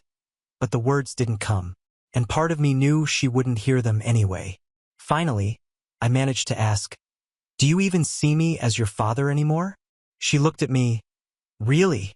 Looked at me for a half second, then flatly. I see you as someone who helped raise me. But Greg is the one I look up to now. And just like that, something cracked inside me. Not in an explosive way. It was more like a quiet snap, the kind you barely notice until you realize something doesn't fit the same way anymore. I nodded once and turned to leave. Wait, she called out, almost as an afterthought. We're doing family speeches after the cake. I wrote one for you to read. It's short, 2 minutes tops. I didn't respond. I just walked away. When I got to the parking lot, I sat in my car for 10 minutes straight, staring at the steering wheel. My hands were shaking, not with rage, just disbelief. Sadness. The kind that sits low in your gut and makes your ribs feel hollow. I scrolled through my phone, through old photos of Emily. Age 4, at the beach covered in sand and chocolate ice cream. Age 9, holding up her science fair trophy. Age 16, standing next to me at her junior prom, grinning in that navy blue dress we'd picked out together. She used to look at me like I hung the moon. When did that change? When did I become disposable? I almost drove home right then. Almost. But something held me back. Call it pride. Call it spite. Call it whatever you want. I walked back in through the side gate, nodded to a few people, and stood in the shadows near the catering table as they wheeled out the 5-tier cake. I watched her and Tyler feed each other messy slices, laughing as frosting got on her nose. I saw Karen dabbing her eyes and Greg with his arm around her waist like he'd been there from day one. And then it was time for the speeches. The MC got on the mic. We have a few special people lined up to say a few words to the happy couple. Karen went first. She kept it brief. Something about watching Emily grow into a strong, independent woman. Then Greg spoke. His speech was longer. He called Emily his shining light and told a story about teaching her to parallel park. The crowd laughed. He ended with, "It's been the honor of my life to be your dad in all the ways that matter." More clapping, some sniffles. Then the MC said, "And now Emily's father, Ryan, has a few words." I didn't move. The crowd turned. Some people started whispering. Emily looked confused, then annoyed. She stepped toward the mic herself. "He had a speech," she said, laughing awkwardly. "Maybe he's in the bathroom." That's when I stepped forward, but not toward the mic. I walked right past the dance floor, right past the stage, right up to Emily. "I won't be giving a speech," I said quietly. "But thanks for letting me know where we stand." She blinked, thrown off. "What are you talking about?" I handed her a small envelope. "That's the final payment I was supposed to send the venue next week. You might want to take care of that yourself." Her eyes widened. "Wait, Dad, what?" I didn't answer. I turned and walked straight out the door. I didn't look back. That night I didn't sleep. I lay awake in bed, staring at the ceiling, wondering how I'd become an afterthought in my own daughter's story. I thought about all the signs I'd ignored. All the little slights, the missed thank yous, the favoring of Greg, the slow erasure of my role in her life. I chalked it all up to wedding stress, to growing up, to modern family dynamics. But the truth was much simpler. She didn't respect me anymore. Maybe she hadn't in a long time. The next morning, I woke up to 12 missed calls and a few text messages from Emily. "Emily, Dad, we need to talk. Please don't do anything dramatic. Emily, that envelope was empty. What's going on? Emily, I don't understand. Why are you being like this? No apology, no regret, just confusion that the human ATM had suddenly stopped dispensing. Then came a text from Karen. Karen. Ryan, what the hell are you trying to prove? You're embarrassing yourself. And one from Greg. Greg. Let's be adults here. You're better than this. I stared at that last one for a long time. Adults. Like he was the authority now. Like I was the bitter ex clinging to the spotlight. I didn't respond to any of them. Not yet. Instead, I called my financial advisor. Hi, Scott. I said. Quick question. What would it take to pull back the rest of that $40,000 gift before it finalizes on the contract? Scott paused. Well, depending on the vendor timelines. Why? What happened? I took a breath. Just tell me what's possible. Because suddenly I had an idea. One that wasn't dramatic. One that wasn't petty. It was precise and I knew exactly where to start. It's funny how fast people show you who they are when you stop giving them what they want. The moment I pulled that final payment and left the wedding early, I went from beloved father to unstable troublemaker in record time. The narrative flipped overnight, and I didn't even get a heads up. Suddenly, I was the one ruining her special day. The villain. The ungrateful parent who couldn't handle not being the center of attention. That's what Emily told people. Anyway, she didn't call me again. Not once. First, it hurt like hell. The first week after the wedding was the worst. I kept checking my phone like a fool, half hoping she'd call just to scream at me. Anything to show she still cared.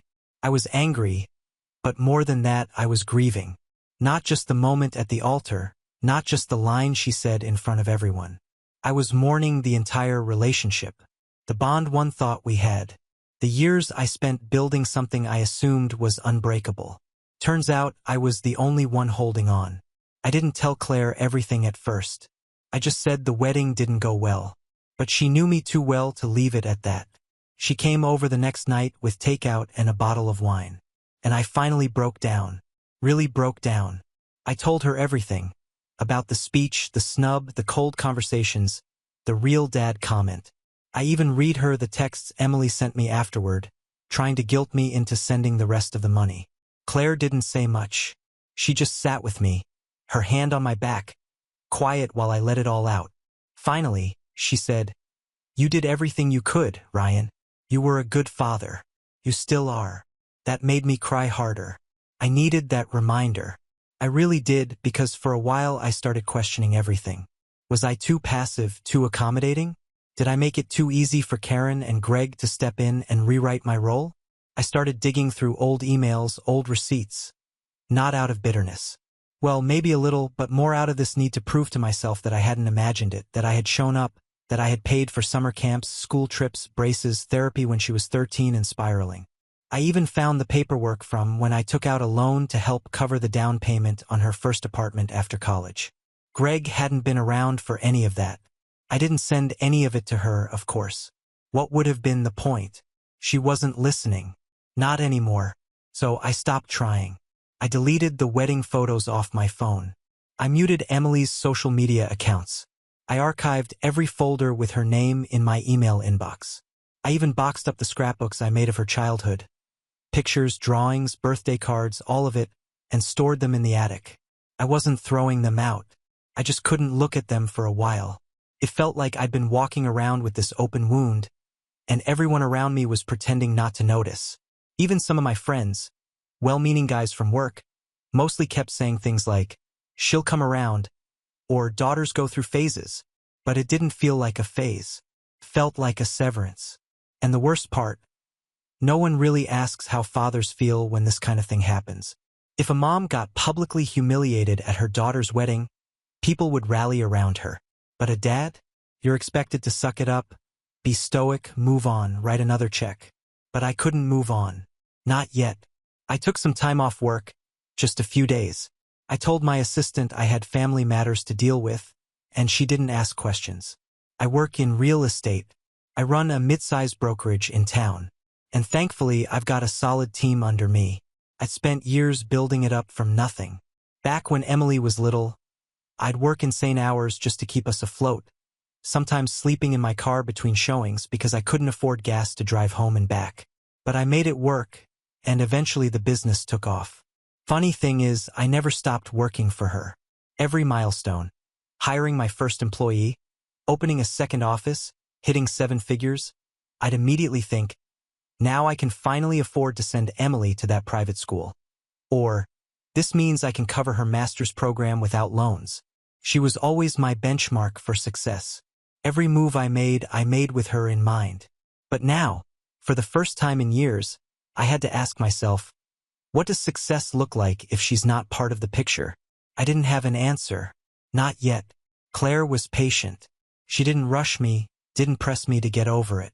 She just existed beside me. That's what I needed. Someone who didn't try to fix it, just let me feel what I needed to feel. One night, about 3 weeks after the wedding, we were sitting on my porch sipping coffee. The air was cool and the sun was just setting behind the hills. I hadn't said much that evening, but out of nowhere, Claire asked, if you weren't Emily's dad, if you were just Ryan, the man, what would you want your life to look like? The question hit me like a punch to the chest. I'd never really thought about that. Just Ryan. Not dad, not Karen's ex, not the one who funds everyone's lifestyle. Just me? I don't know, I admitted. I've been a dad so long, I kind of forgot what else there is. Claire smiled softly. Then maybe it's time to remember. That night after she left, I sat at my desk and opened a fresh journal, just a blank notebook I hadn't used in years, and I wrote in big block letters across the first page. What do I want? Felt stupid at first, like a teenager writing in a diary. But then I started writing and writing. No filters, no shame, just thoughts, goals, regrets, dreams I'd buried, things I missed doing, places I wanted to go, people I'd lost touch with, things I wanted to build that had nothing to do with parenting. Over the next few weeks, that journal became my anchor. I started running again, just a mile or 2 each morning. Nothing crazy, but it cleared my head. I dusted off my old guitar, the one I hadn't touched since Emily was in middle school. I even took a woodworking class at the community center, something I'd always wanted to try but never had time for.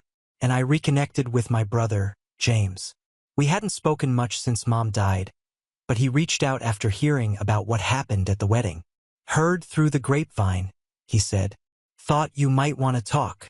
I drove up to his place that weekend and we sat in his garage with beers talking until 2 a.m. He said something that stuck with me. You gave her a runway, Ryan, but the flight plan she filed? That's on her, not you. That was the first time I felt something shift just a little. Like maybe I didn't have to carry the whole weight forever. Meanwhile, things at the brokerage started picking up again. One of our agents closed a record deal on a lakefront property, and I decided to reward the whole team with a weekend retreat. Rented out a cozy resort up north, all expenses paid. The younger agents were shocked. One of them said, "Dang, Mr. Reynolds, you're on a whole new vibe lately." And maybe I was. I started mentoring a few of the new hires myself, something I hadn't done in years. And for the first time, I realized how much I enjoyed it. Watching people grow, guiding them not out of obligation, but because it felt meaningful. Claire noticed the change, too. "You're standing straighter," she told me one night, smiling more. I hadn't even realized it. Around that same time, I got a call from an old friend, Tom, a guy I used to play poker with every month before life got too busy. He was organizing a charity auction for a local shelter and asked if I'd be willing to donate a weekend stay at one of my rental properties. I agreed without hesitation and even offered to match the winning bid. That auction ended up raising more than $50,000, and the local paper did a little write-up about it. They quoted me as saying, "Sometimes life gives you a second chance to do something that matters. Take it." When I read that quote back, I realized I meant it. And still, through all of this rebuilding, the grief lingered. It wasn't always loud, but it was there, like a shadow that followed me in quiet moments. Sometimes I'd see a dad and daughter laughing in the park, and it would hit me all over again. Sometimes I'd hear a song she used to love and feel that ache in my chest. But I didn't shove it down anymore. I let myself feel it. Then I let it pass. That's when the email came. Not from Emily. From Tyler, her husband. The subject line read, "I hope this reaches you." And the message, well, that's when everything started to turn again. Tyler's name in my inbox hit me like a jolt of static. It had been nearly 2 months since the wedding. 2 long, sobering months of silence from Emily and the rest of her camp. And yet, here he was.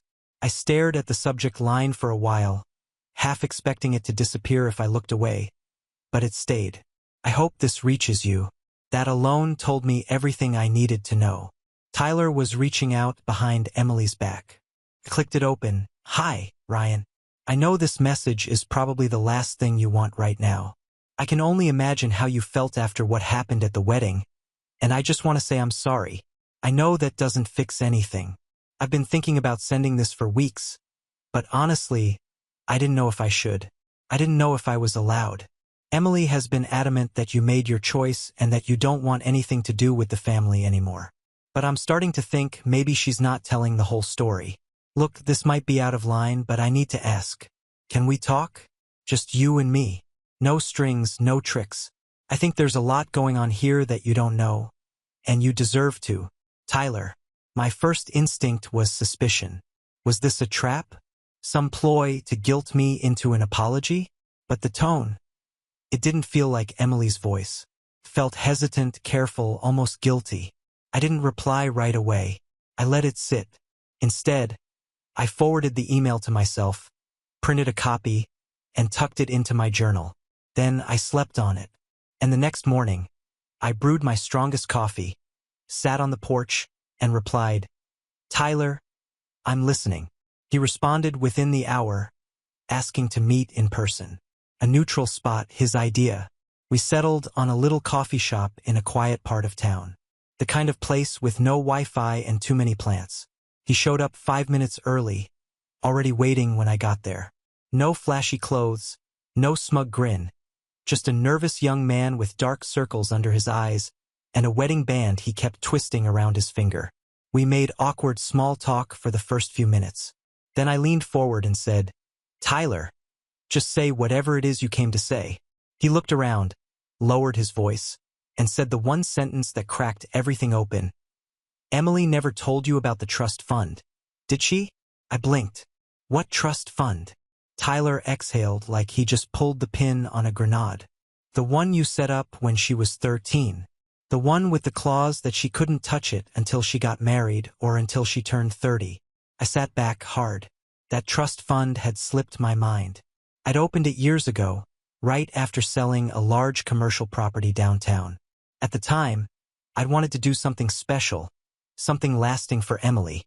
Something that wasn't just groceries or college tuition. I put away $250,000 and let it sit in a high-growth portfolio. By now, with interest and market growth, it had to be worth over $500,000, and she'd never once mentioned it. Neither had Karen. "You're telling me," I said slowly, "that Emily knew about the fund before the wedding?" He nodded. Karen told her. Apparently, Greg's friend is a financial advisor and they found the paperwork. Emily didn't want to tell you she knew because she thought it would make her look greedy. But once she knew, it would unlock after the wedding. He trailed off. I didn't need him to finish the sentence. That's why the wedding happened so fast. That's why she'd been so obsessed with making it perfect. And that's why she went through the motions of pretending to care about my involvement just enough to make sure I didn't rock the boat. "So let me guess," I said bitterly. "She and Greg have plans for the money." Tyler hesitated, then nodded. "They're opening a marketing firm. Greg's idea. Emily was going to be the face of it. Greg handles the operations. Karen gets a seat on the board. I was told to stay out of it." "You're not on that level yet," Greg said. I stared at him, the weight of everything settling around me like fog. "So I was a funding mechanism," I said. "Nothing more." Tyler didn't deny it. That silence said enough. "I wasn't supposed to say anything," he added. "But after the wedding, something shifted. The way they talk about you, it's cold, like you're an obstacle, not family." He looked up at me, eyes hardening. "I wanted to marry Emily because I loved her. I still do, but I didn't sign up for this, for lies, for manipulation, for being told to pick sides. And I think you need to know what they're planning. That meeting turned into 2 hours. Tyler told me everything. Every conversation he overheard. Every strategy meeting they held behind closed doors. The way Karen and Greg framed me as emotionally unstable and financially insecure, trying to justify cutting me out of the new business plan entirely. They were already drawing up paperwork to name Greg as Emily's financial guardian for asset protection purposes. They were spinning a narrative that I was no longer trustworthy with large sums of money, that I was impulsive, vindictive.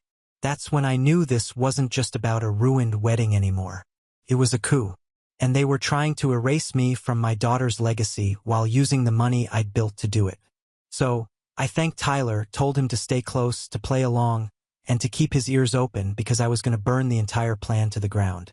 But I wasn't going to do it with emotion. That's what they were expecting. An outburst, a tantrum, something they could point to as proof of my instability. No, I was going to do it with paperwork, precision, and patience. The first thing I did was call my attorney. I'd known Linda for over a decade. Sharp as a blade and twice as deadly in court. I walked her through everything, what Tyler had told me, what I suspected, what the original trust clause had stated. She pulled up the documents immediately. "You're still the trustee," she confirmed. "Technically, Emily has access, but you control the disbursement process." "Can I freeze it?" I asked. She paused. "Not without cause. But if there's evidence of manipulation, coercion, or bad faith." I smiled. "Good. Because we're about to get all three." Over the next 2 weeks, I worked in secret. Claire helped. So did Tyler. We gathered screenshots, voice memos, even a video clip Tyler secretly recorded of Greg bragging about how he played Ryan like a violin to fund the wedding and unlock the trust. Karen could be heard in the background saying, "It's poetic justice. He never knew how to be a real father anyway." That one hurt, but it also sealed their fate. Linda drafted a motion to place the trust under temporary protective review, citing potential fraud and undue influence. Meanwhile, I contacted the bank and initiated a pause on all disbursements, pending a financial ethics inquiry. I also set up a private forensic audit to trace any early attempts to siphon or redirect funds. And then I made one final call to my old college roommate, David. He's a senior editor at a well-known regional business journal, the kind of guy who loves a good scoop, especially one involving real estate moguls, shady money grabs, and betrayal among upstanding families. We met for lunch. I told him everything. He took notes and then he smiled. "This," he said, "is going to hit like a nuke." But I wasn't done yet. While the paperwork churned through the legal system and the article quietly went into draft mode, I made one final move. I rewrote my will. I left a letter to Emily. Not angry, not cruel, just honest. And then I rerouted the trust. Still for her, but conditional now based on ethical behavior, regular check-ins, and most importantly, sole access. No Karen, no Greg, no shared ventures. If she chose to walk away from them, the money was hers, every last cent. But if she stayed in their orbit, she got nothing. Not a dime. And as Linda notarized the final page, I felt something I hadn't felt in months. Not rage, not sadness. Clarity. Because now I wasn't just reacting. I was ready. The article dropped on a Monday morning. Not a word of warning. Not a whisper beforehand. Just a full front page spread in the business section. Headlined, "Real Estate Mogul's Family Feud Exposes Bitter Power Struggle Over $500,000 Trust." I sat in my office, coffee in hand, watching the digital version spread like wildfire on social media. The journalist, my old college buddy David, had done his homework. The piece was sharp, factual, and devastatingly thorough. It outlined my background, the creation of the trust, the intent behind it, and the events leading up to the wedding. Then it pivoted, highlighting the sudden acceleration of the ceremony, the suspicious rebranding of Greg's new business, and the whispers of financial coercion. David never named Tyler directly, but there were enough anonymous quotes, sources close to the couple, to make the message clear. This wasn't just a story about a father cut out of a wedding. It was about a man being erased from his own legacy. By noon, My phone was lighting up with texts. Agents from my brokerage, colleagues, even former clients. Is this about you? That can't be true, right? Dude, if that's real, you're a legend. But the most satisfying text came from an unlisted number. A screenshot of Greg's face, red with fury, taken from a leaked Zoom meeting. Tyler had sent it with no caption. He didn't need one. Greg was losing control. Over the next 48 hours, everything unraveled. The Forensic Audit Commission had finished just in time. Linda, my attorney, sent the findings straight to Emily's bank, accompanied by a formal injunction. According to the audit, Greg had already begun setting up a funnel account under the shell of Sunville Consulting LLC, intended to receive an early loan from Emily's trust, money he'd falsely labeled as a down payment on their future firm's operating expenses.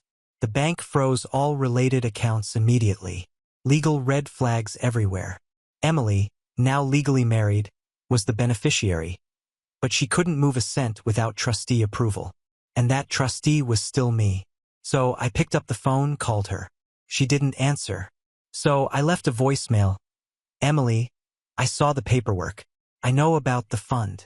I know what Greg tried to do. This isn't a threat. It's a wake-up call. You still have a choice. Walk away from them and we can talk. But if you let this continue, you'll lose more than just the money. You'll lose me for good. No reply for a few days. Silence. Then on a Thursday night, I received a single text. Emily, can we talk? We met at a public park, neutral ground. I arrived early and sat on a bench near the duck pond. She showed up 10 minutes late, sunglasses on, tension radiating off her in waves. She didn't say hi. She just sat. I didn't know, she said finally. Not everything. I didn't know about the shell company or what Greg was planning behind my back. I didn't speak. I let her keep going. I knew about the trust, she admitted. And yeah, I let Mom and Greg influence how I saw you. I let them convince me you were small, safe to ignore. I was angry at you for not fighting harder when I pulled away. I thought it meant you didn't care. I swallowed hard. Emily, I've spent my whole life fighting for you. Sometimes quietly, but always fiercely. She nodded, eyes glossy. I see that now. Another pause. They're furious, she whispered. Greg said you sabotaged everything. Mom called you a narcissist. They're pressuring me to sue you for breach of fiduciary duty. I turned to face her. Calm. Steady. Let them try. She blinked. What? I leaned forward. Greg used deception to try to access money that wasn't his. Karen supported it. You let it happen. I warned you. I gave you a choice. You picked them. She started to speak, but I held up a hand. I'm not angry anymore, Emily. I'm done feeling betrayed. But I am clear. The trust is conditional now. You'll get it. All of it. Every penny. But only if you file legal separation from Greg, remove Karen from all financial authority, and enter individual financial counseling for 6 months. That's the deal. No discussions, no second chances. Her face contorted between disbelief, guilt, and something bordering on panic. That's manipulative. No, I said. It's protective of my legacy of you and frankly of my sanity. Her lips trembled. I don't know if I can do that. I nodded. Then we're done here. I stood and left her sitting on the bench, shaking. Over the next few weeks, the fallout deepened. Karen tried to blast me on social media, posting a long, faux inspirational rant about toxic exes and emotional abuse masked as generosity. The comments were brutal. Too many people had read the article. Too many receipts were floating around. One of her old friends even replied, "Girl, didn't he pay for her entire college and the wedding? Sit down." Greg, meanwhile, went silent. His dealerships faced sudden audits thanks to an anonymous tip. Not mine, but I had my suspicions. A few sketchy financing schemes came to light. One of his branches had its license temporarily suspended. Investors pulled out of Sunville Consulting before it even launched. Poetic. As for Tyler, he quietly moved into one of my vacant rental units a few miles out of town. He filed for annulment a month later, Said he wanted out before the lies turned into habits. We kept in touch. He thanked me for not lumping him in with the rest. Emily didn't call again. Not for a long time. But 6 months later, I got a letter, handwritten, folded neatly. No return address. Dad, I filed the paperwork. I left Greg. I cut Mom off. I started therapy. I got a part-time job. I'm rebuilding. I don't expect forgiveness, but I hope for it. I understand now. I really do. I'm ready to earn back the trust. Yours and the one you built for me. If the offer still stands, I'd like to talk. Emily. I read it 3 times. Then I sat back and smiled. Not because I'd won, but because I'd stopped needing to. And because for the first time in years, I felt like I finally had peace. She could rebuild just like I had. Or she could walk away. Either way, I wasn't waiting anymore. Because I'd already rebuilt my life on something far more solid than validation. I built it on self-respect. And this time, no one was taking it from me. Now on to the next story. Story 4. My name's Adam. I'm 29 and I've always been the responsible one in my family.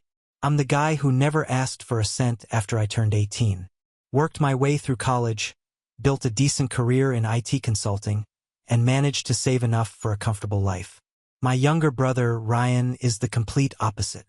He's 26, still lives with our parents, has bounced between at least a dozen jobs, and somehow always has a brand new gadget, expensive shoes, or the latest phone. Whenever anyone asks how he affords it, he just shrugs and says, "I've got connections." What he really has is a never-ending stream of money from Mom and Dad. And when that runs dry, he turns to me. Ryan and I have never been particularly close, mostly because every conversation eventually turns into him asking for money. The latest one started 2 weeks ago. He called me in the middle of the day, completely unbothered by the fact that I was in a client meeting. "Bro, I need 20 grand, he said, like he was asking to borrow a pencil. I actually laughed at first because I thought it was a joke. But he was serious. Dead serious. Apparently, he wanted to invest in some can't-miss business venture with a friend. The last time he had a can't-miss opportunity, it ended with him trying to sell designer sunglasses out of the trunk of his car. I told him no immediately. I didn't have the patience to hear another one of his half-baked schemes. And even if I did, I wasn't about to hand over that kind of money. That no did not go over well. He got quiet, too quiet, then said, "Wow, I thought you were family," and hung up. That was Ryan's way of guilt-tripping me. In the past, that line would eventually be followed by Mom calling me, saying things like, "He's your brother, Adam. You should help him out just this once." Except just this once had happened 6 or 7 times already. Sure enough, a few hours later, Mom called. She didn't even say hello before launching into it. "Ryan told me you refused to help him. He's trying to better his life, Adam." I told her I wasn't funding his latest get-rich-quick fantasy. She sighed dramatically and said, "You've always been selfish." The next day, I decided to stop by my parents' place after work because I had left some documents in the study when I was helping Dad set up a new printer last week. Ryan was there, sprawled out on the couch like he owned the place, watching TV on full volume while scrolling on his phone. We barely said 2 words to each other. I grabbed my folder and was about to leave when I realized I'd left my work laptop charging in the guest room the night before. That laptop was my livelihood. Custom setup, expensive hardware, all my client files, and years' worth of work. I went to grab it, and just as I was unplugging it, Ryan appeared in the doorway. He leaned against the frame, smirking, and said, "Still not going to help me out?" I didn't even look up. Nope. I wish I could say what happened next was an accident, but it was too deliberate. Ryan walked past me, picked up my laptop by the edge with one hand, and before I could react, he strolled to the backyard and, without hesitation, dropped it straight into the pool. I froze. The splash echoed in my ears, and my stomach sank like a rock. I managed to get out, "Are you insane?" But he just shrugged and said, "Oh, sorry. Guess my hand slipped." The casual tone in his voice was infuriating. My parents came outside after hearing me yell, and before I could explain, Ryan threw up his hands and said, "It was an accident. What made my blood boil was my dad's response. He didn't ask if the laptop could be saved. He didn't ask if I had backups or how much it cost. He just looked at me and said, "Adam, calm down. It's just an accident. It's only a laptop." Only a laptop? That laptop was worth more than Ryan's car. And it wasn't just the cost. It was the work, the trust my clients put in me, the deadlines. I stood there dripping pool water from the ruined machine, staring at the people who were supposed to be my family, and realized they didn't care. Not really. Ryan chuckled, clearly enjoying himself. "Guess you should have helped me when you had the chance." My dad didn't even scold him. My mom just rolled her eyes and muttered something about boys being boys. I wanted to explode, but instead, I just went quiet. I've learned that when people like my family see you angry, it only fuels them. I set the ruined laptop on the patio table and said nothing. That seemed to make Ryan uncomfortable. He expected me to yell or threaten him, but I just gave him a tight smile, grabbed my car keys, and left. That night, I barely slept. I kept replaying the moment in my head. Ryan's smirk, Dad's dismissive tone, Mom's indifference.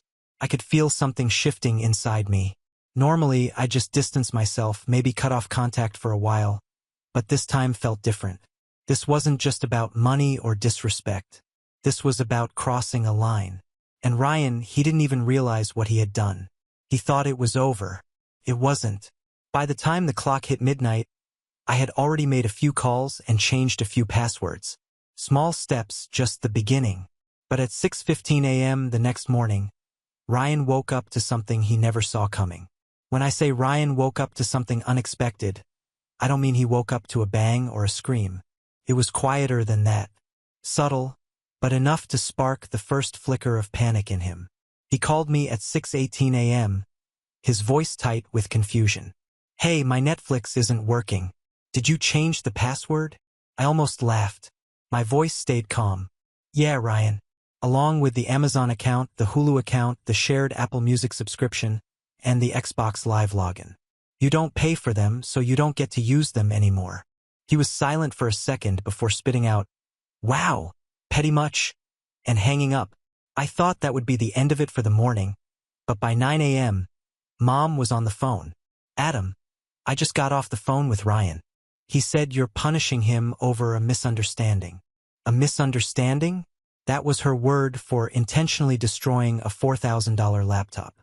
She kept talking before I could even respond. "You know, your brother needs those accounts. He doesn't have the money to pay for them himself." I reminded her that he also didn't have the money to replace my laptop, but that point slid right past her. "You're older, Adam. You should be setting an example, not holding grudges." I started realizing just how deep this favoritism ran. To my parents, Ryan was the baby who could do no wrong. If he made a mistake, it was my job to fix it or at least overlook it. If I made a mistake, well, in their eyes, I never got the chance to make one because they'd already decided I was the cold one. Mom finished the call with her usual, "We're family, Adam.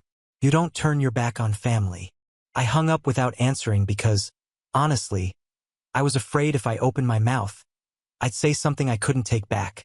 Later that afternoon, I had to stop by the house again.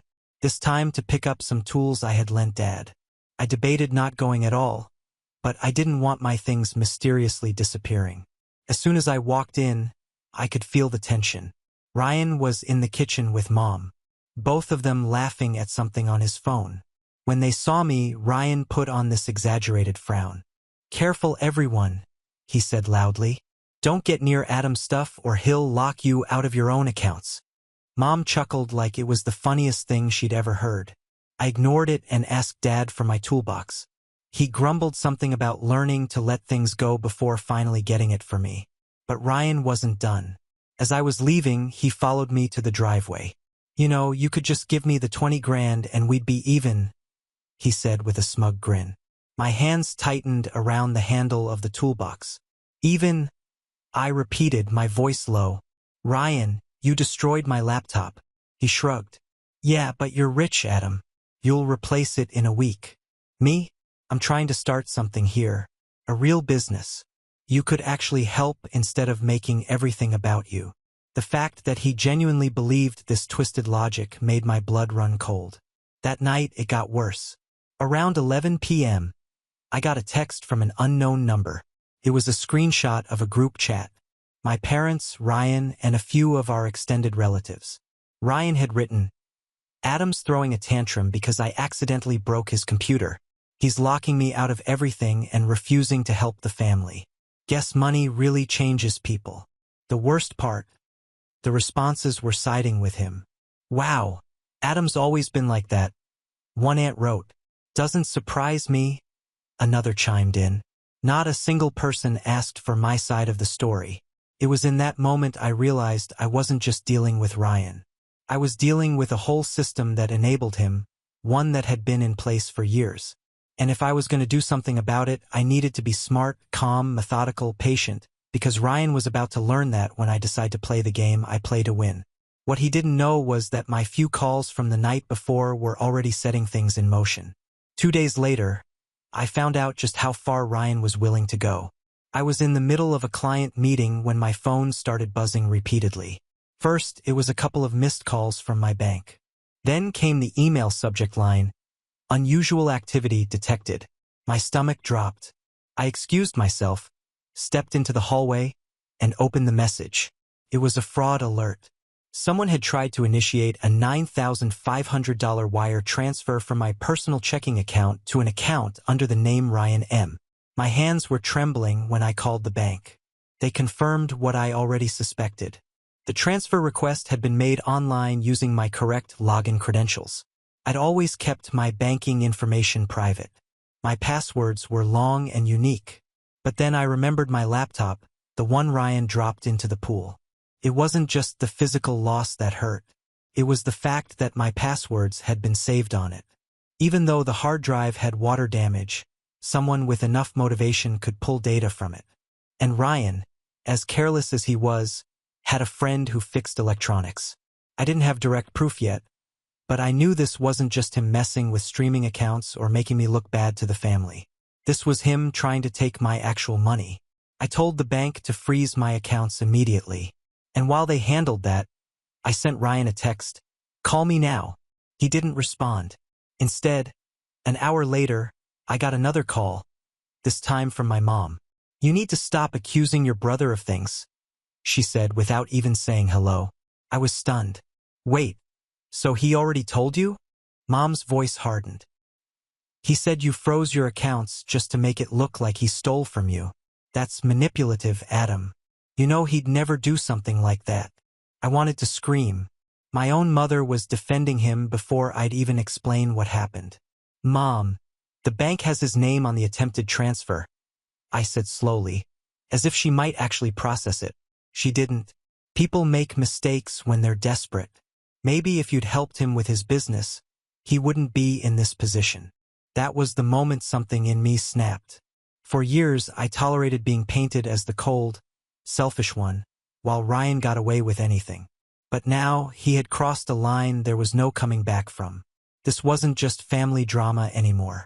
This was theft, an attempt to rip away something I had worked for my entire adult life, and my parents had made it clear. No matter what he did, they'd stand behind him. The final blow came that evening. I went to grab some mail from my apartment's lobby, and tucked inside one of the envelopes was a notice from my credit card company. It was a confirmation for an additional authorized user being added to my account. The name? Ryan M. He hadn't just tried to take money. He was trying to make himself a permanent leech on my finances. And he'd done it without even pretending to ask. My pulse was pounding in my ears. I could feel the betrayal settling deep in my chest.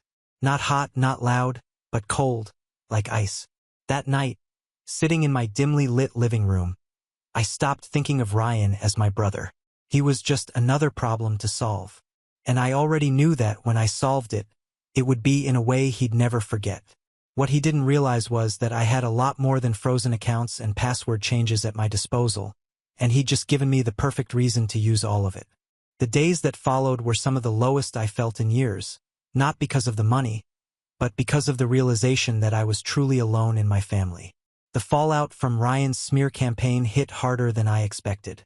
Word spread through the extended family, and I started getting texts that made my blood boil.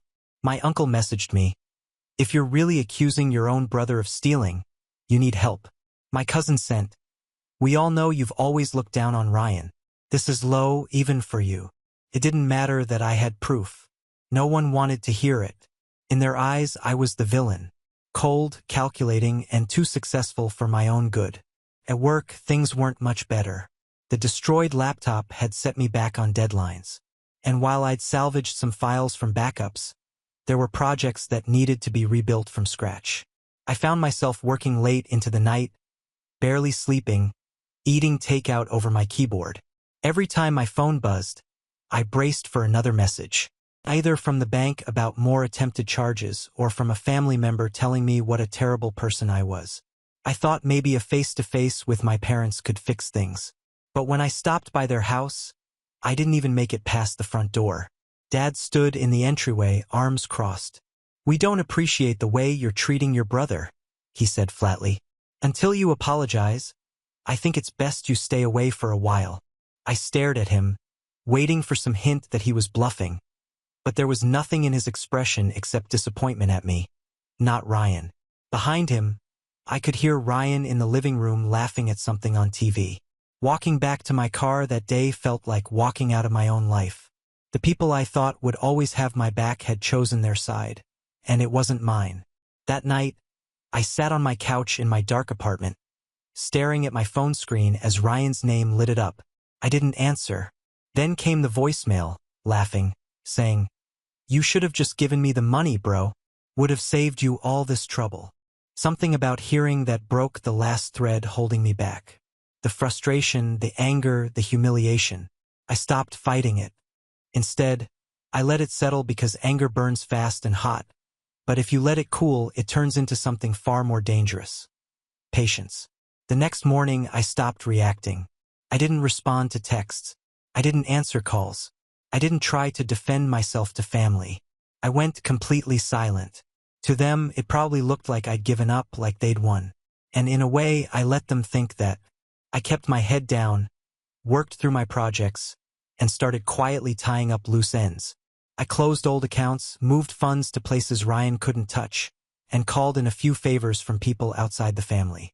The kind of people Ryan wouldn't even know existed. The more I thought about it, the clearer it became. Walking away wasn't enough. Ryan would keep taking as long as there was something to take.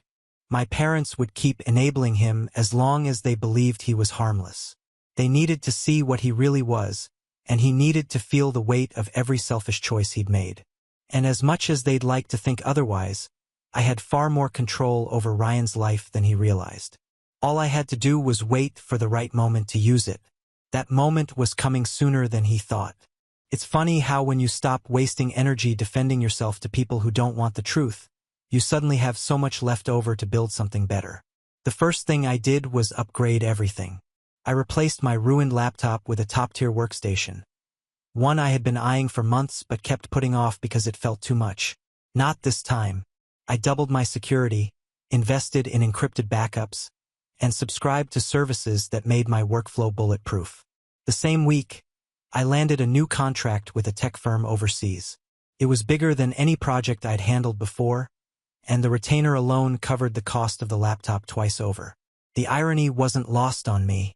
Ryan had tried to sabotage me, and all he'd done was push me into a higher gear. Money started flowing in faster than I could have predicted. I streamlined my processes, hired a freelance assistant, and freed up more of my time for strategic work instead of constant firefighting.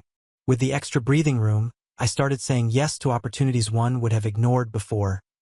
Guest speaking at conferences, consulting for startups, even appearing on a tech podcast. My name was getting around, and my rates went up. But success wasn't just financial. I started reconnecting with people outside the toxic family bubble, old friends, professional contacts, even a few extended relatives who'd quietly reached out to say they didn't buy into Ryan's story. I kept those conversations light, never venting about my family, just showing them I was doing well. It wasn't about proving a point. Not yet. It was about planting seeds. Meanwhile, I was paying attention. From a distance, I kept tabs on Ryan. I learned his business venture was already falling apart. shocker, and that he'd been leaning even harder on my parents for cash. I also found out he'd made the mistake of bragging to his friends about putting me in my place by ruining my laptop and locking me into family drama. What he didn't realize was that a couple of those friends weren't as loyal as he thought. One of them, someone I vaguely knew from years back, sent me screenshots of conversations that Ryan would regret ever having. Between those messages, the bank records from the attempted transfer, and a few other pieces I'd collected quietly, I was starting to build something. A case, not necessarily a legal one, at least not yet, but a blueprint for dismantling his little empire of excuses. The beauty of it was that he had no idea I was watching, listening, and stacking the cards in my favor. By the time spring rolled around, I wasn't just back on my feet. I was miles ahead of where I'd been before. My business was thriving, my network was expanding, and I was in a position where I could make moves without anyone seeing them coming. And the best part, I kept my silence. No fights, no warnings, no clues for Ryan or my parents that anything was brewing. Because when I finally decided to make my move, I didn't want them to just feel the shift. I wanted them to wonder how it happened so fast, and they were about to find out. The real turning point came one evening when I ran into someone I hadn't seen in years, Mr. Carson, a family friend who also happened to be the vice president of a mid-sized investment firm in the city. I bumped into him at a networking dinner for tech professionals. We caught up over coffee afterward and, somewhere between casual conversation and business talk, Ryan's name came up. Turns out Mr. Carson's firm had recently been approached by none other than Ryan and his business partner for funding. The pitch was laughable. No real business plan, unrealistic profit margins, and a clear lack of experience. But the most interesting part, Ryan had listed me as a silent backer in his proposal. My jaw nearly hit the table. Mr. Carson showed me a copy of the proposal on his phone. And there it was in black and white, existing backing from Adam M., IT consultant. My credentials, my reputation being used to prop up Ryan's nonsense without my permission. And worse, he'd attached my LinkedIn profile to it. If anyone in the investment world took that seriously, my name could be tied to a failing scheme I had nothing to do with. That was the moment I knew I had all the leverage I needed. I told Mr. Carson the truth, thanked him for the heads up, and asked him to forward me a copy of the entire proposal. He did, along with an email thread showing Ryan bragging about how my involvement would make investors trust him. With that, the puzzle was complete. I had bank records of his attempted wire transfer, the unauthorized credit card addition in his name, screenshots of him bragging about ruining my laptop, and evidence of him misusing my professional reputation for his fake business. On their own, any of these could cause trouble for Ryan. Together, they could burn down every bridge he had left. But I wasn't just thinking about exposing him. I wanted to control the narrative. If I timed this right, I could make sure that when Ryan's downfall came, it wouldn't look like revenge. It would look like the natural consequence of his own arrogance. And if I played it even smarter, I could make sure my parents saw the truth without me ever having to say, "I told you so." To set the stage, I began reaching out to a few key people, mutual acquaintances, colleagues of my parents, even some relatives who had influence in the local community, all under the guise of professional catch-ups. I dropped small, casual mentions about hearing Ryan was working on some big project and hoping it turns out legitimate. I wasn't accusing, I was planting doubt. At the same time, I spoke to a lawyer friend about what could be done if someone used my name without my consent in a financial proposal. Let's just say his response gave me a lot of ideas and even more confidence. By the end of that month, I had positioned myself exactly where I wanted to be. Secure in my career, armed with irrefutable proof of Ryan's schemes, and surrounded by people who were beginning to question the golden boy image my parents had built around him. The board was set, the pieces were in place, and Ryan had no idea the game had already started. It began with a single email. I forwarded Ryan's entire fraudulent business proposal, the one with my name plastered all over it, to my lawyer friend. He drafted a formal cease and desist letter, making it crystal clear that using my identity for financial gain without my consent was not only unethical but could carry legal consequences. The letter was delivered directly to Ryan's email, his business partner's inbox, and, just for good measure, CC'd to my parents. I didn't call him. I didn't explain. I let the silence speak. Within hours, my phone lit up with messages from Ryan. First came the fake outrage. "You're ruining everything." Then the guilt trip. "I thought you wanted me to do better." And finally, the threats. "You'll regret this when I make it big." I ignored every single one. My lawyer assured me that silence would rattle him more than any response. 2 days later, I made my second move. I sent the same proposal and evidence of his misuse of my name to every investor Ryan had approached.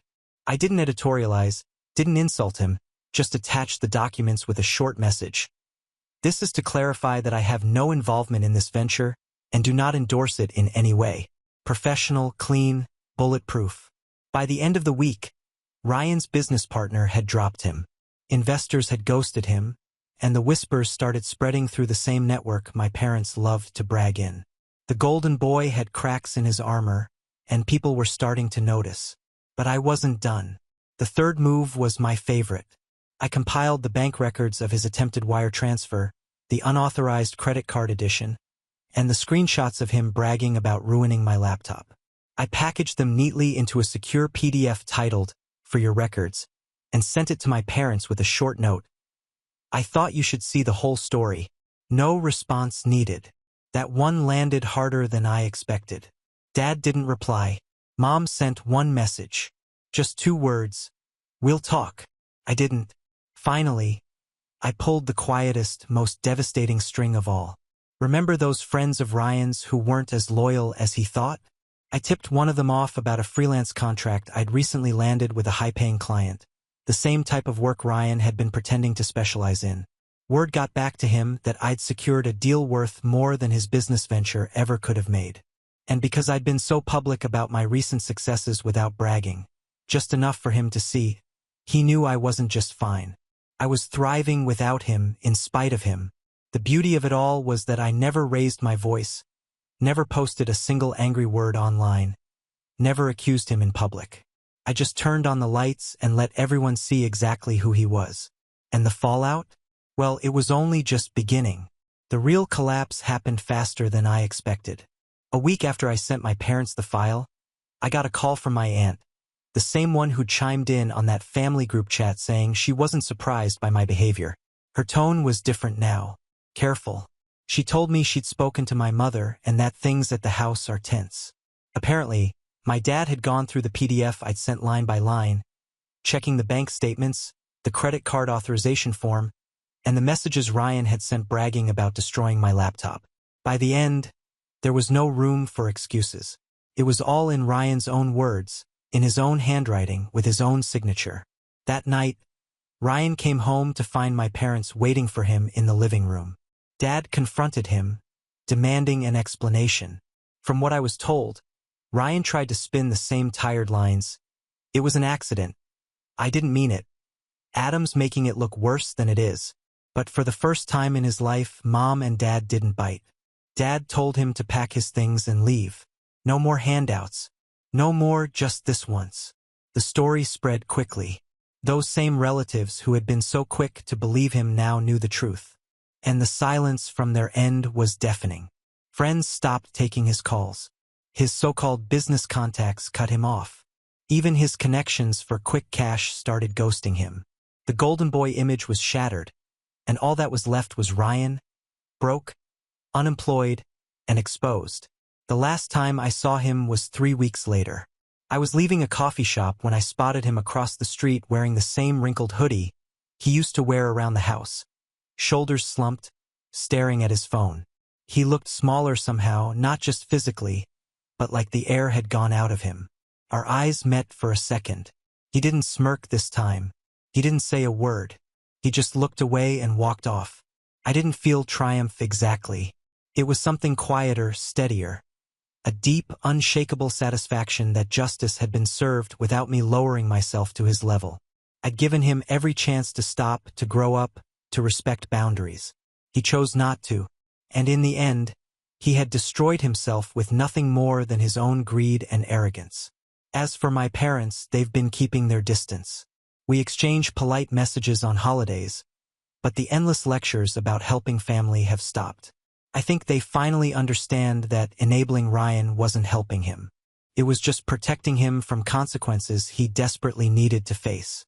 And me? My business is stronger than ever. My life is peaceful, and my boundaries are rock solid. Because if there's one thing this whole mess taught me, it's this. Sometimes the most powerful revenge isn't destroying someone. It's simply letting them destroy themselves. Now on to the next story. Story 5. On my wedding day, my uncle sent a photo. Everyone. My parents, siblings, cousins on a yacht in Maui. Caption, Peace family. No distractions. My mom had texted hours earlier. We won't make it. Don't take it personally. I didn't reply. That night, I revoked access to the emergency fund and prepared a big surprise. 1 week later, my dad was at my door screaming. Without thinking twice, I announced, in my opinion, they betrayed me. Plain and simple. People like to dress it up with softer words. Miscommunication, priorities, misunderstanding. But no, it was betrayal. It was my wedding day. The one day I genuinely wanted them there. I was fixing my tie in the mirror when the photo came through. My phone buzzed once, and I picked it up without thinking. It was from my uncle. Just a picture, no message at first. Just everyone. My parents, both my brothers, my sisters, their husbands, wives, their kids, cousins. Everyone on a yacht in Maui, smiling like they were celebrating something sacred. Someone had even edited it with a caption that looked handwritten. Peace, family, no distractions. I stared at it for a full minute before noticing a text from my mom had come in earlier. We won't make it. Don't take it personally. That was all she wrote. No reason, no call, not even an excuse. She didn't even pretend to feel bad about it. I didn't reply. They knew Lisa and I were doing a small ceremony. They knew we hadn't invited anyone outside the family. They knew how much this meant, especially because it was just us. Two people who never really felt like they belonged anywhere. Lisa had grown up in foster care. She never met her real parents. Every time someone asked who would walk her down the aisle, she just smiled and said, no one. Not in a sad way, just honest. And me, I had a family, but they never really saw me. Not for who I actually was. I was the quiet one, the one who kept things to himself. The one who paid for things silently, but never got a real seat at the table. My whole life, I tolerated the way they treated me, like I was some distant cousin who just happened to be around. But I still thought maybe this time they'd show up. Instead, they chartered a yacht on the same weekend. While I was tying my tie, they were toasting cocktails in the Pacific. I didn't tell Lisa about the photo. She saw something was off, but she didn't ask. She just looped her arm through mine and said we should go. The ceremony was small, quiet, bare, if I'm being honest. A few people from work came, more out of obligation than closeness. There was no music, no laughter, just the sound of waves in the distance, and two people trying to make the best out of what was supposed to be the biggest day of their lives. That night, we sat on the balcony of our rented Airbnb. We could see the city lights, but it felt cold. Not because of the weather, but because I knew what had happened was final. Something had shifted. There was no coming back from this. Lisa didn't say much until I closed my laptop after checking some emails. She looked at me and said, if you let them treat you like this now, they'll never stop. That was it, one sentence. But it hit me harder than anything my family ever said. So I opened my laptop again. I revoked access to the family emergency fund, the one I created 5 years ago when my parents were drowning in debt and my siblings kept asking for just a little help. One by one, I pulled their names off. Every single one of them gone. Lisa didn't cheer or smile. She just sat beside me and let me work. But I didn't stop there. That night, I locked down every shared investment, every co-signed account, every asset I'd let them attach themselves to back when I thought we were a unit. Everything we ever built together was now inaccessible to them, and I didn't say a word. 7 days passed. Then, without warning, my dad showed up at my door. I hadn't seen him look that furious since I was a teenager. He didn't ask anything, just started screaming, and I didn't hesitate. I looked him in the eye and said, you're cut off. All of you. I'm done. He didn't even knock. Just started banging on the door like he had every right to be there. I opened it without saying anything, and the first words out of his mouth were, What the hell did you do? No hello. No how are you? Just anger. And behind it, panic. He was already red in the face, pacing on the front porch. I didn't answer. I stepped aside and let him in. But the second he saw Lisa standing in the hallway, his whole energy shifted, like he suddenly remembered who he was really mad at. He pointed at her and said something disgusting, not even subtle. Something about how she got in my head and turned me against my own blood. And the way he looked at her, like she was some stranger who snuck into our lives and broke us from the inside. I stepped between them. You're not going to talk to her like that ever. He tried to laugh it off like I was just having a moment, like I'd cooled down once he explained everything about how the timing was bad and how they planned the trip months ago and how the wedding just came out of nowhere. Didn't. We sent invites 2 months earlier. No one responded. I told him I locked everything because I was done being treated like an outsider in my own family. That I wasn't going to bankroll people who couldn't show up for me when it actually mattered. His voice went up again, louder, more desperate. Said I was being dramatic. That a wedding's just a day. And then he dropped the line I'd heard my whole life. You're still part of this family whether you like it or not. I looked him straight in the face and said, not anymore. That's when he turned to Lisa again and said, she's dragging you down. She just wants your money. She doesn't care about your family. She wants to isolate you from us so you have no one but her. Lisa didn't respond. She just stood there. But I did. I told him she's the first person who's ever made me feel like I wasn't just someone to tolerate. That she's never once asked me for money. Never once used guilt to get anything from me. And never once made me feel like I had to earn love. I didn't yell. I didn't even raise my voice. I just said, get out. He didn't move at first. Stood there like I'd hit him. And for the first time in my life, I didn't care how he felt. I repeated myself, leave. He slammed the door on the way out so hard the frame shook. We stood in silence for a long time after that. I thought I might feel regret. That old part of me, the one that still wanted to believe there was something to save, waited for it, but it didn't come. The next day, my mom called, then my oldest brother, then my sisters. They took turns spinning the same story, that it was just a misstep, that I'd gone too far, that I was letting a single event destroy years of closeness. But there was never closeness. I didn't answer any of their calls. I didn't want to hear more lies disguised as concern. So, I sent one message in the family group chat, a chat they usually only used when someone needed something from me. You chose a yacht over my wedding. Enjoy the ocean. No one responded. Not that day, not the next. But later that night, Lisa and I sat on the couch sharing leftovers and watching a show we barely paid attention to. And somewhere in the middle of it, I said something I didn't plan. Let's leave. Just for a while. LA maybe. She didn't ask why. She didn't hesitate. She just said, okay. And that was it. Something cracked open. And for the first time in a long time, I started to feel free. We left in 4 days. No dramatic farewell. No cryptic posts or long texts. I just shut everything down. The house was put into full security lockdown. Cameras, remote access, full automation. I had a management company step in to handle the property, and I gave them one instruction: no visitors, ever. By the 5th day, we were in Los Angeles. We rented a place in West Hollywood. $8,000 a month for a 2-bedroom apartment with a view that felt more like a hotel than a home. I paid the full year in advance. Not because I had to, just because I could. Lisa smiled when we walked in. She didn't say much, but I could see the tension in her shoulders melt. Maybe it was being far from all of it. Maybe it was finally having a space that felt like ours, not mine, not hers, ours. She didn't ask questions when I started rerouting my business through new accounts. I kept the operations online. Most of it was already automated anyway, but I shifted everything to be fully independent from the family network.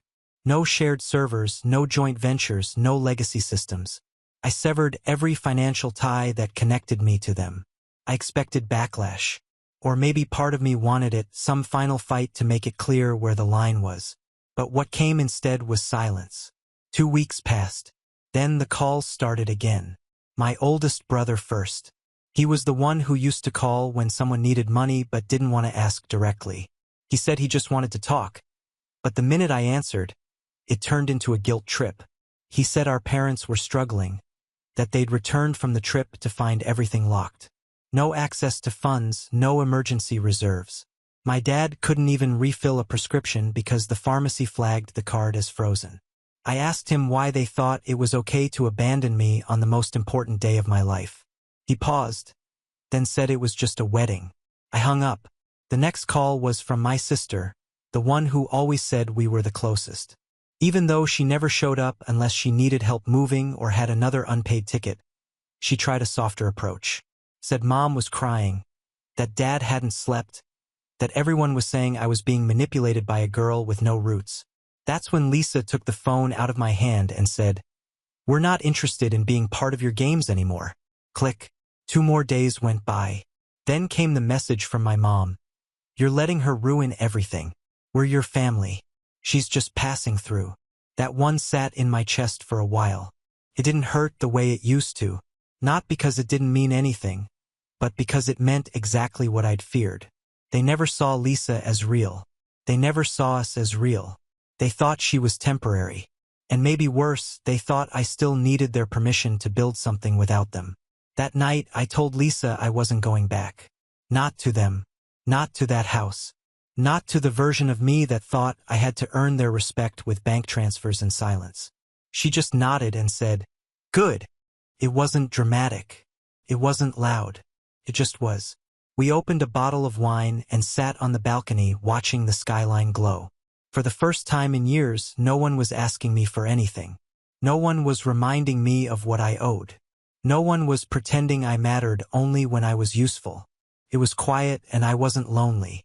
I should have known the silence wouldn't last. It was about 5 weeks after we moved to LA. Things were finally settling. Lisa had started sketching again, something she hadn't done in years. I was sleeping better, working better. There were even moments during the day where I didn't think about them at all. Then one night, I got a call from an unknown number at 3:12 a.m. Normally, I would have let it ring, but something made me answer. Maybe I was half awake and confused. Maybe it was instinct. Either way, I picked up. The voice was shaky. "Chris, your house is gone. There was a fire. It's just gone." It was my old neighbor, Mark. We weren't close, but he had my number in case anything serious ever happened. I sat up, fully awake now. "What do you mean gone?" He repeated it. Said the house caught fire around 3 o'clock in the morning, and by the time the trucks arrived, it was already collapsing. He said it looked intentional. Fast, too fast. They're saying electrical, but I don't buy it. I hung up and opened the remote security app. All 6 camera feeds were black. Dead. I pulled up the logs. The last recorded motion was at 2:47 a.m., then just a full drop to 0. Lisa had woken up by then. She didn't ask. She just watched me work through it. I called the property manager next. Confirmed it. Full loss. The place was gone. But what he said next stuck with me. There were signs of forced entry. The front door was broken in. Windows on the 2nd floor, too. They're doing a full investigation. I thanked him and hung up. Then I sat there in silence, realizing what was gone. The house itself, sure, but also everything I didn't keep in digital form. The early contract books from when I first built my company, paper copies of agreements with clients I no longer even worked with, old hard drives, personal backups of financial records, scanned documents, signatures, things I never uploaded anywhere because I didn't trust the cloud with them. They were all burned. Everything gone. And the worst part? Only one group of people knew what that house meant to me. Only one group would have even had a reason to want it gone. I didn't say that out loud, not even to Lisa. But the very next morning, I started digging. I pulled up every transaction tied to the old trust account that had been frozen. I thought I closed every pathway, but one card had somehow slipped through. A shared expense card I'd forgotten existed. And guess who still had access? My youngest brother, Dean. He hadn't reached out, hadn't texted, hadn't called. Not once. But 2 days before the fire, he used that card at a hardware store 10 miles from the house. He bought 3 red plastic gas cans. I stared at the receipt for a long time. It wasn't proof, not on its own, but it wasn't nothing. I didn't go to the police. I didn't want to walk in with a hunch and get brushed off. I needed more. I needed to know just how far they were willing to go. So I waited, and 5 days later my mom called me again. I wasn't going to answer, but then I thought, no, let's see what she says. I picked up. She didn't waste time. She was already crying. Said she missed me, that the family wasn't the same without me, that she wished things had been different. And then, almost as if she was reading from a script, we heard about the fire. Lisa must be terrified. Thank God you weren't there when it happened. That could have been awful. I didn't say a word, just listened, because I hadn't told anyone about the time it happened. I hadn't told anyone we weren't there. I hadn't even posted about the fire. There hadn't been a single article, no news coverage, no official reports made public. Not yet, but they knew. They knew we weren't in the house when it went up. Lisa and I sat in silence that night on the balcony just staring at the city. Neither of us needed to say it out loud. They did this. Maybe not all of them, but at least one. And the rest knew. This wasn't just betrayal anymore. This was war, and I wasn't just going to ignore it. Not this time. After the call, something inside me changed. Up until that moment, I'd been reacting hurt, cutting ties, protecting what was mine. But now it felt different. Something sharper settled in me. I wasn't scared. I wasn't even angry in the way I'd expected to be. I was focused. This wasn't just about the fire. It was about everything that came before it. The wedding, the years of being sidelined, the fake smiles, the conditional love, the way they always found a way to benefit from me without giving anything real in return. They never respected me, and now they were trying to erase me. They burned my house down, and they thought I'd just take it. I started compiling everything. I pulled data logs from the property, old texts, backup security footage from my neighbor's doorbell camera.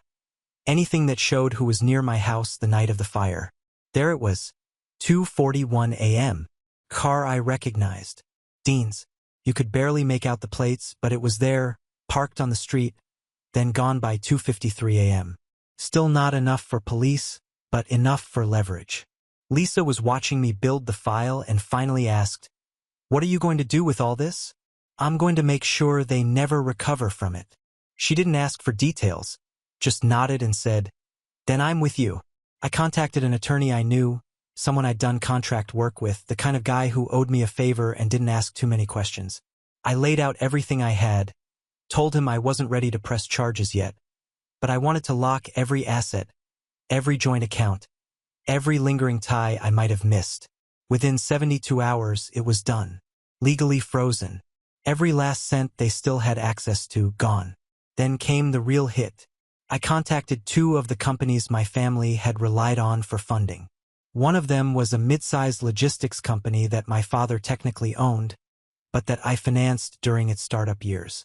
The paperwork was fuzzy. No one ever expected me to read the fine print, but I did.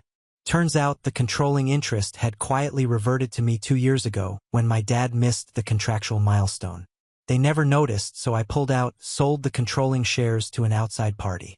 Overnight, they lost their biggest financial safety net. Within days, I started hearing about calls being made, people in the family calling each other, scrambling, blaming each other. Then one morning while Lisa and I were eating breakfast, the building's front desk buzzed up. "He's here again," the doorman said. "Same man as last time, my dad." I told them to send him away, but this time Lisa stood up. She said, "No, let's end this face to face." I didn't know what she meant until she walked down with me and we opened the front door together. He looked smaller than I remembered. His shirt was wrinkled. He didn't look angry. He looked tired. He started talking before we even stepped outside. "We were wrong. We made mistakes. But this, you're destroying everything. This is your family. We built all this together." I just looked at him and said, "You burned it." Lisa didn't wait. She stepped forward. "You let your son's house burn down and now you're here asking for what? Mercy? You didn't show up to his wedding, but you showed up now that your money's drying up." He snapped at her again, accused her of manipulation, of brainwashing me, of turning me against everyone. called her a parasite. So I did something I didn't plan.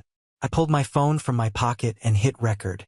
"Say that again," I said. "Say exactly what you just said about her."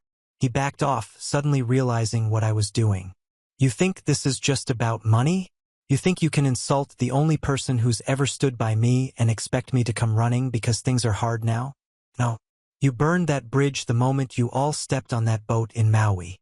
He didn't have a response, just stared at us, then turned and walked away. And as we stood there, I realized something I hadn't admitted until that moment. I didn't miss them, not even a little. I missed the version of me that still hoped they might change. The peace didn't come like a switch being flipped. It came in layers. First, it was the absence of noise. No more texts from my mom pretending like everything was fine. No more calls from my brothers dancing around money. No more forced family group chats filled with fake laughter and inside jokes I never felt a part of. Then it was space, room to think, to breathe. Lisa and I started settling into our new life in LA. The apartment felt strange at first, like we were playing house in someone else's place, but that faded quickly. It became ours in little ways. A mug she picked up from a thrift store. The way the light hit the kitchen table in the mornings. A blanket I bought because she kept stealing mine. Work stabilized, too. Once I pulled the last tangled roots of my family out of the business, it ran smoother than ever. Fewer hands in the pot, less drama, better focus. I built new partnerships. Real ones, transparent, honest, no backdoors or hidden agendas. For the first time, I was building something entirely mine. Lisa had started sketching again, filling notebooks like she couldn't get the ideas out fast enough. I'd catch her sitting by the window, hair up, pencil-smudged fingers, completely in her world. It made me weirdly emotional seeing her like that, free. One evening, we were walking through Runyon Canyon just before sunset. She had her arm looped through mine and we were talking about everything and nothing. And then she said, "You know, if none of that had happened, the wedding, the fire, all of it, we'd still be there, wouldn't we? In that house, pretending everything was okay." She wasn't asking, just saying it out loud. And she was right. I might have kept waiting for them to change, kept giving them another chance, kept twisting myself into someone easier to accept. But after everything burned down, something solid started growing in its place. The following week, we got married again. Not legally. We'd already signed the papers. This was just for us. We rented a small rooftop in Silver Lake. 2 friends came. No photographers, no speeches, just a handwritten vow and a kiss as the sun dipped behind the hills. There was no stress, no panic about seating charts or who wasn't showing up. No need to pretend. Afterward, we walked to a little taco stand and ate sitting on the curb in our wedding clothes, laughing at nothing. That night, when we got home, I opened my laptop one last time. The trust was still technically active. There was some residual money left, tucked away. I'd ignored it for a while, undecided. But that night, I knew what to do. I donated the rest of it, every cent, to a private scholarship fund for former foster kids trying to start businesses. No name attached, no credit asked, just gone. I closed the laptop and turned to Lisa.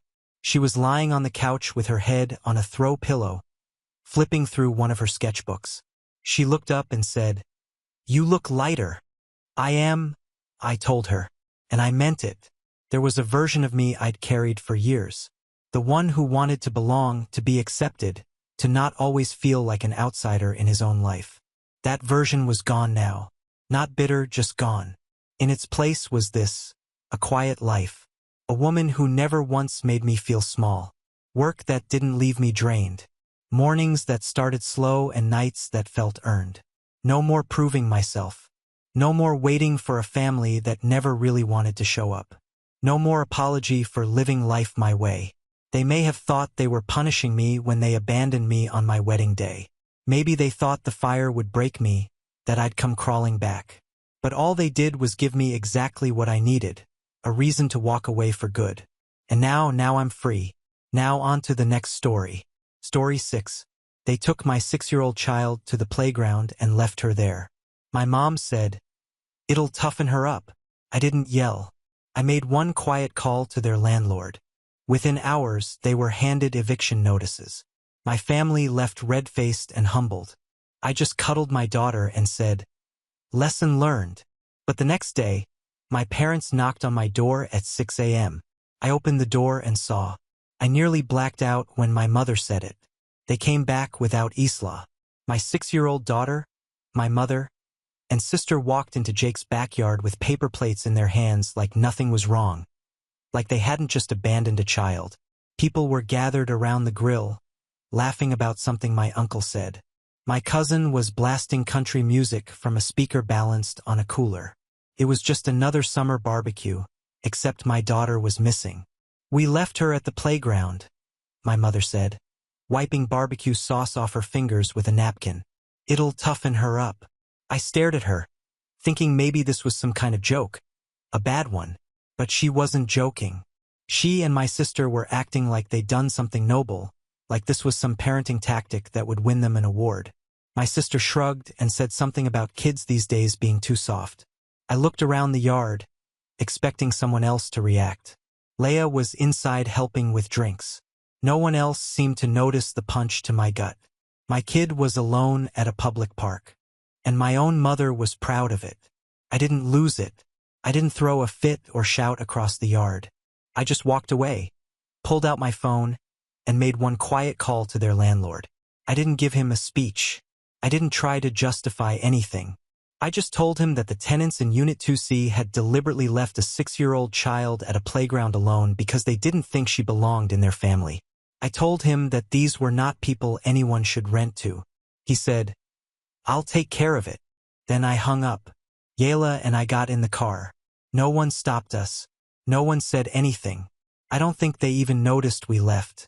The playground was 10 minutes away, but it felt like hours.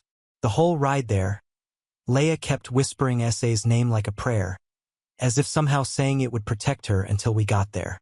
When we pulled up, we saw her sitting on a swing, her little feet dragging in the mulch, not crying, just there, quiet, still. Leia jumped out first. I followed. Essay looked up and didn't say anything at first. She just stood up and came over. I asked what happened.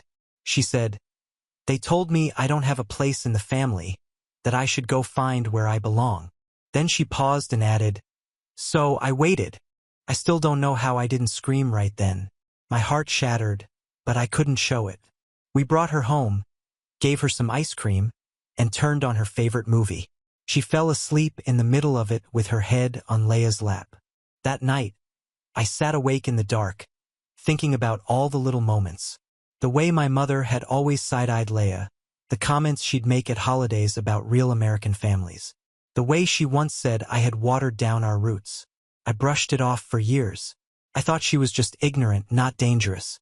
But this wasn't ignorance. This was cruelty, targeted and deliberate. All because Leia wasn't born here, because Isla wasn't the kind of granddaughter she wanted.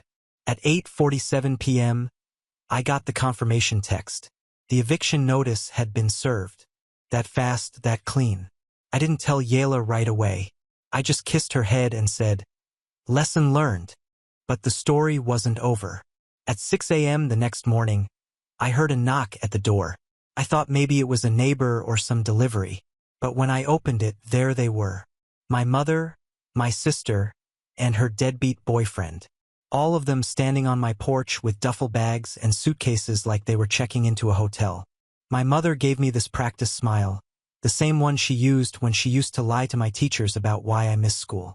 "We'll be staying here for a while," she said, as if it was already settled. Behind her, my sister looked bored. Her boyfriend lit a cigarette and leaned against the railing like he'd already moved in. They had nowhere to go. And they thought I would save them. They thought I was still that kid they could guilt trip into cleaning up their messes. They thought wrong. There was this surreal moment when I opened the door and saw them standing there like we were in some twisted version of a sitcom. My mother in her cheap knockoff trench coat. My sister wearing sunglasses before sunrise, and her boyfriend with that same vacant expression he always had, dragging a duffel bag that looked like it hadn't been washed since high school gym class. My mother said it like she was announcing her arrival at a vacation rental.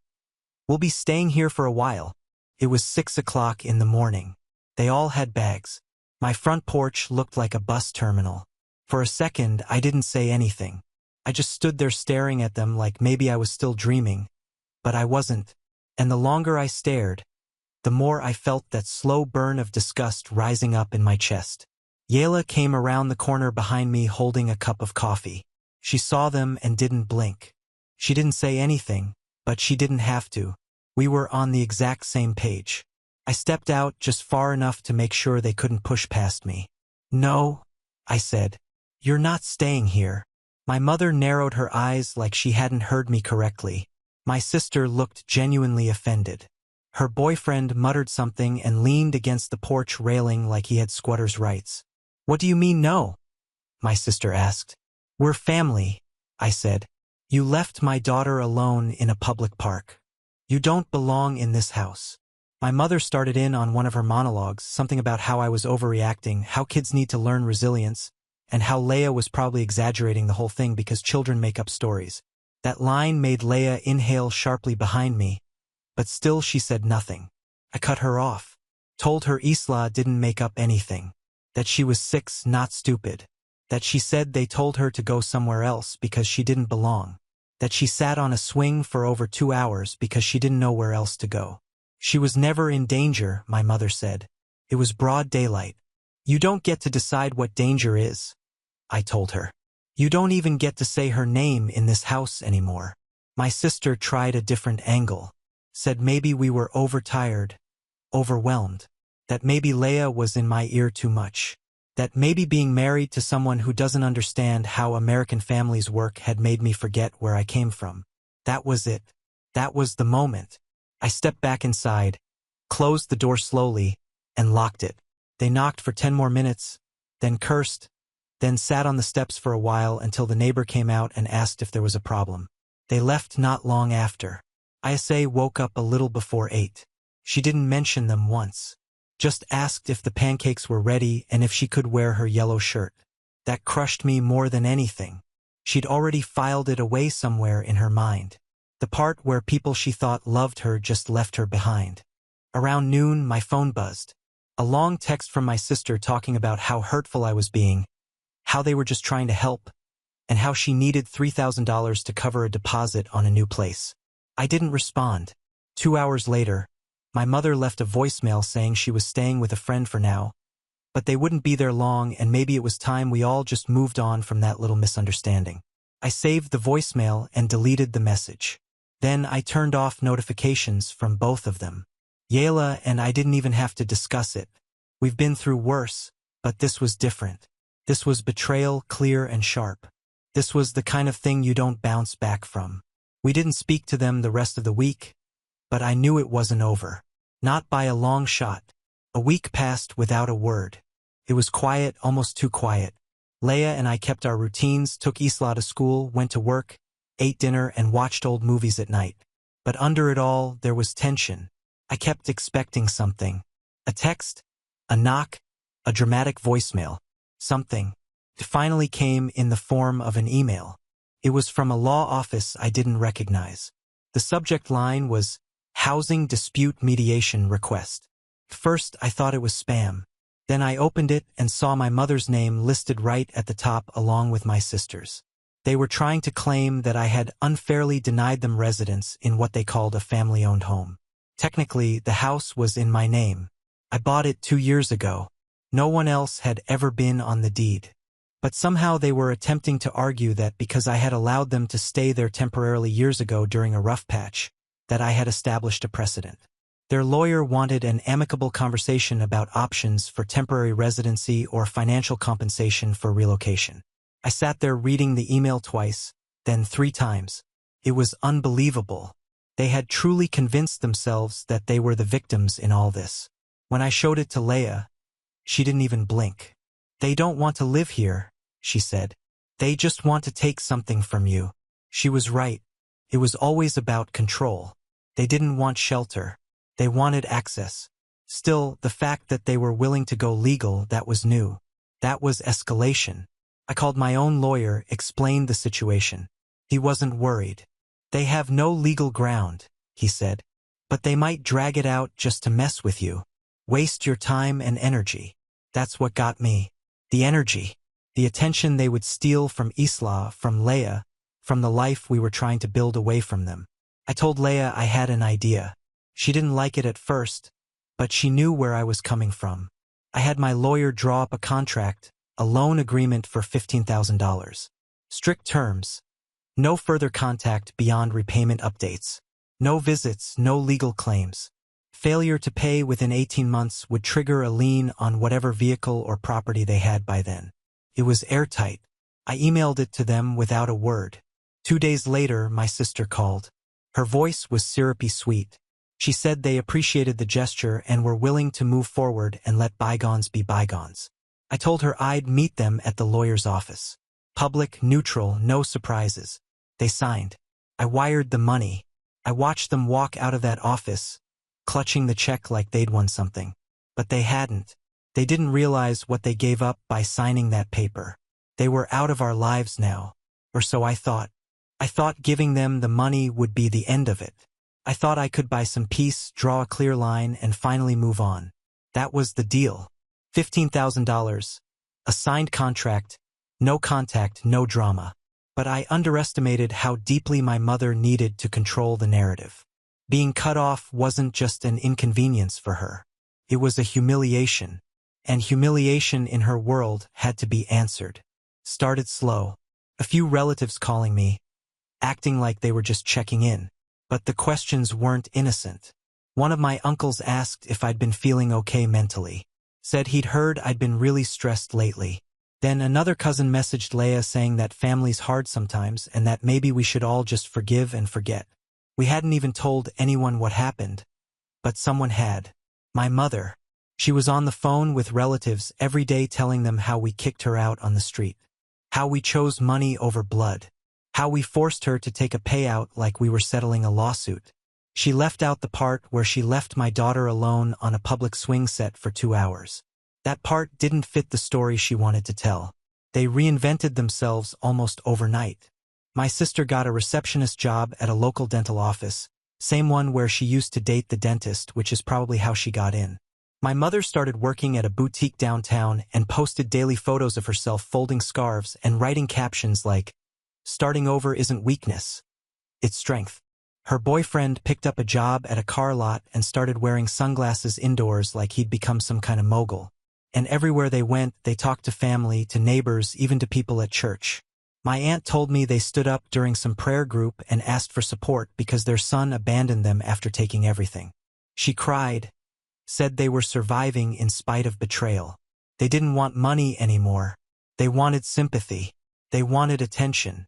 They wanted everyone else to believe they were the ones who had been wronged. The first time I ran into them in public was at a cousin's baby shower. I was holding Isla's hand when we walked in. We weren't 2 steps into the room before I saw my sister across the patio, whispering to someone and shooting glances in my direction. My mother wore the smug smile and stood just a little straighter when people looked at her. I didn't say anything. I didn't confront anyone, but I noticed how some relatives barely spoke to us. How Leia got those looks, the quiet, polite kind that weren't really polite at all. One of my cousins even said, "You two holding up all right?" In that tone people use when they already believe the worst about you. They kept spinning their version of the story. One where we were heartless, elitist, cold. One where they had lost everything and built it back with nothing but grit and faith. The worst part was Isla picking up on it. She didn't know the details, but she knew something was off. She asked why Grandma didn't call anymore, why people talked to us differently.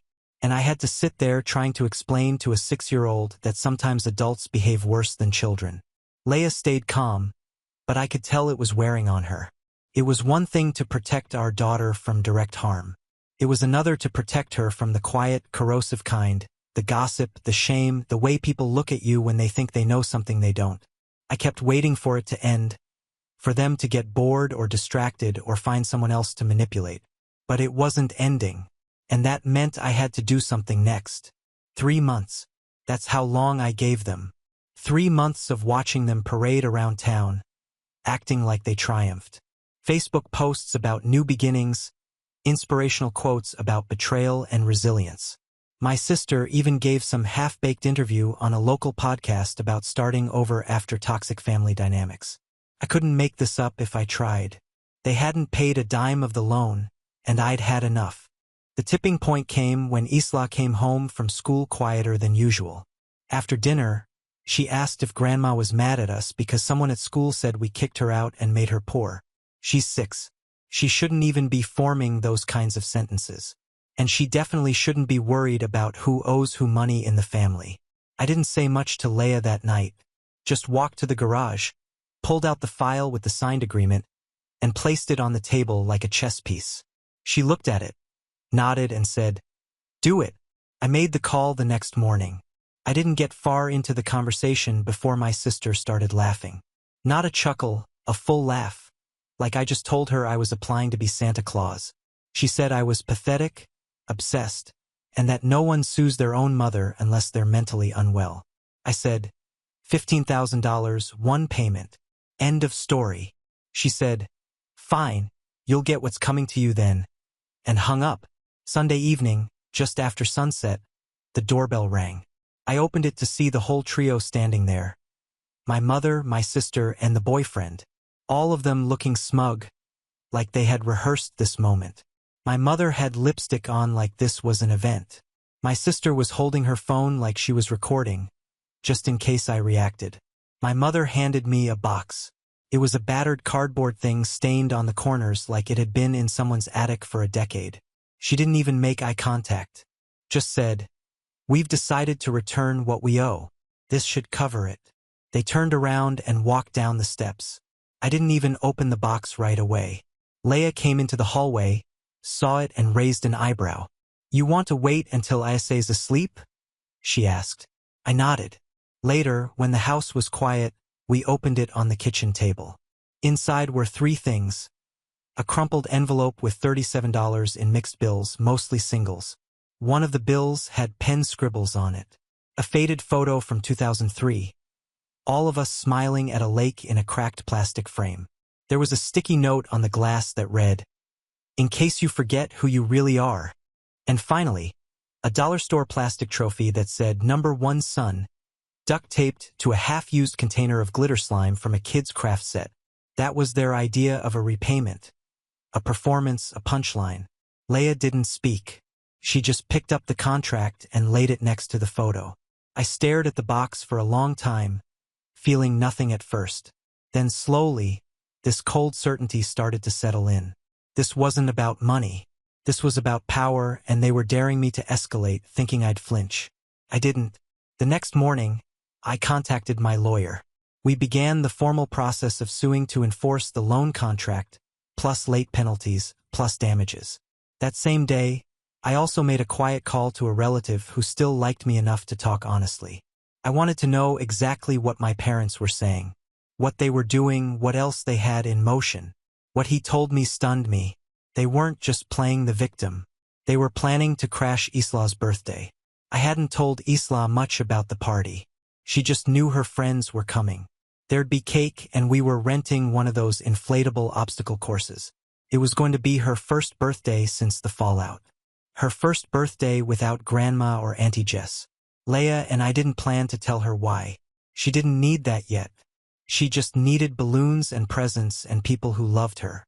But 2 days before the party, my cousin called. He sounded hesitant, which was already strange. He said, "You might want to know. Your mom's been telling people she's coming to Isa's party. She said you invited her. But you wanted it to be a surprise for Leia." A surprise?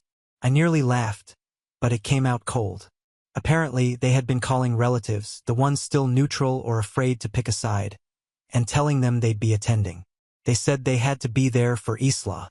No matter how we felt, they wanted to make a scene, but hide it under the banner of family unity. Leia and I looked at each other across the kitchen table. "They're not showing up for her," she said. "They're showing up for themselves." We moved quickly. We changed the venue, booked a private room at a kids' activity center under Leia's maiden name. The guest list was confirmed with phone calls, not invites. We added a staff person at the entrance with a list of names and a simple instruction. If anyone shows up uninvited, security would handle it. The party was perfect. Isla laughed harder than I'd seen in months. She got a toy vet kit and a pink scooter. Her classmates painted her birthday banner by hand. She beamed through the whole day, unaware of the shadow that had almost landed over it. But they weren't done. That evening, after the party, we got home to find something strange. A large manila envelope was sticking out of our mailbox. No stamps, no postmark, hand-delivered. Inside was a letter, not typed, handwritten in my mother's unmistakable cursive. It started normal enough, talking about how she missed her granddaughter and how she hoped one day we could stop poisoning Isla's mind against her. Then it got strange. She wrote, "You don't know what you've done. There are things you don't understand about this family. Things I've protected you from for years." It felt like a veiled threat or a desperate move to regain control. Attached to the letter was a photo, an old one, not of Isla, of me. Me as a teenager standing outside the house I grew up in, beside a car I didn't remember. On the back of the photo was a date and one line, "Ask your father what happened that night, if he'll tell you." I sat there holding the photo, wondering how deep this could really go. This whole war, it wasn't just about Isla. It wasn't just about Leia. This was about something older, something buried. I looked at Leia and said, "I don't think they're done." She said, "Then neither are we." We never heard from them again. Not directly. They never showed up in person after that. No more boxes. No more Facebook posts about betrayal. Just silence. But I kept that photo, and I still haven't asked my father. Not yet. It had been quiet. Almost too quiet. No texts, no emails, no weird packages. Yayla and I both thought maybe it was really over this time. Maybe they had finally realized there was nothing left to manipulate. The lawsuit was in motion and they missed every deadline to respond. It felt like we were finally turning the page. Then last Thursday, I got a call from a number I didn't recognize. I answered thinking it might be the school or something work-related. But the voice on the other end said, "Mr. Harding? This is Officer Mendez from the Hennepin County Sheriff's Office. We're calling regarding a welfare check initiated from your mother's last known address. We need you to confirm some family details." I sat down. Apparently, someone had called the sheriff's office anonymously, saying that my mother and sister hadn't been seen in days. The place they were renting had been vacated. No notice, no forwarding address, mail piling up. Even the car was gone. The officer asked if I had any idea where they might be. I said, "No," and I wasn't lying. Later that day, I went by the place just to see for myself. The building manager recognized me from back when I dropped off groceries during one of their fake emergencies. He told me they'd skipped out on rent, left behind a few boxes. One of them had my name written on the side in red marker. I took it. I opened it in my garage later that night. Inside were random things.